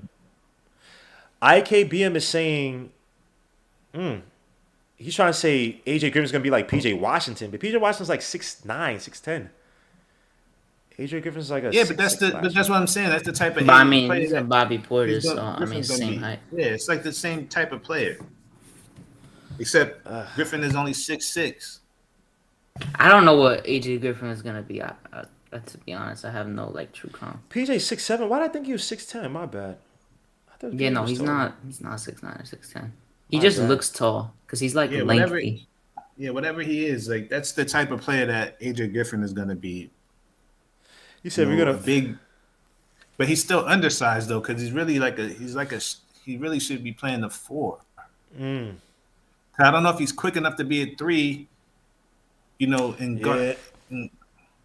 That's why I'm waiting to see what these matchups are going to be in the tournament, because I want to see I want to see him play. Like if there's a game, like I would like to see him play against Keegan Murray in Iowa and see how that works out. I can't wait to see Chet play, because I want to see what Chet does against some of these bigger 4 and 5s who are going to be attacking him. I'm sorry. Chet is talented. I know that's coach's guy, but Chet there are a lot of things that scare me, man. I think he's going to be a good shooter in the NBA coming in. He can handle the ball. But defensively, man, he's going to have a go of it. If he meets against Paolo's going to be seeing food, man. So, we would see. But guys, any thoughts before we head out of here, man? I appreciate you guys coming on. We played against each other already. Yeah, yes, they did. And Paolo had the best of him in that, especially in that first half. It wasn't. Yeah, freaking. But don't forget though. Just because you get better at somebody in college, I mean you're gonna be getting better at them in the pros. No. That's true. But I get what you're saying though. Because how many bigs though in that WCC has he played like that's even sniffing Paolo's level that could challenge him? Nobody. But that's the issue with him, right? The issue is with Chet that is when he gets into space, there's going to be somebody that's break him down 1-on-1, and then there are not as many post players in the league. So who's really going to take it to his chest? Pause. You know what I'm saying? And muscle him. You know, in the league, they don't really play that type of basketball. Yeah, like besides Sabonis, like who's really going to do that? You know, they'll run at him in forward like Randall wouldn't do all that. Yeah, but. Do you want to see, bro? It's gonna be like the Tony Manners moment versus Reggie Jackson when Embiid plays against Chet. Oh, he's a dead man walking. but how many nights is he gonna see Embiid? That's true, right. That's true though. That's true. You're not gonna see him twice unless unless we draft him and see him 4 times. Oh, like, and but he's not gonna see him twice. But the least amount he's gonna see him is twice. If Chet is drafted in the East, son, they're gonna be. Oh man. By the way, I said this in the chat. If you draft Chet, you need a big to cover for him. You need a Jared Allen type for him, just like I didn't. And that's another thing. If I'm drafting Chet, I'm putting him at the 4 first. I agree. He's gonna be a 4, and I'm gonna have to get a center because I'm not gonna let him play the 5 until he gets like in the 220, 230 range if he ever gets that big. Like I said, just do the Jared Allen project. Get you a big that could just do the dirty work for him. He could play help defense when when that time comes. Doesn't have to play on the inside. The same thing with your man Mobley, and it's working to a T. So we would say, but guys, I appreciate you guys coming on. Bo, not Reggie. No. Tony Manrich. Remember when Tony Manrich first got in? Reggie Jackson. I forgot exactly the game. It was when he was with the Eagles, but I think he had a game where he killed Tony Manrich for maybe like 2 or 3 sacks. It was bad. And you can see it. You mean Reggie White? What did I say? Reggie Jackson? Oh my gosh. Reggie White. My bad. I said Reggie Jackson, who's a freaking baseball player. I apologize. Reggie White. I apologize. Killed him. So as good as Reggie White was, the most talented guy on that defense really was Jerome Brown. Rest in peace. Rest in peace of Reggie Jackson too. Jerome Brown was the man on that defense, man. That's the one you had to be worried about. How the hell that team didn't win? Like, maybe the offense sucked.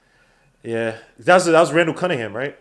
With his Yeah, but his running ass. you really weren't scared of him. Like even though they had receivers, like nobody, I wasn't scared of receivers. They did I have wasn't scared of running backs. They had your man Carter, but he was he was all over the place back then.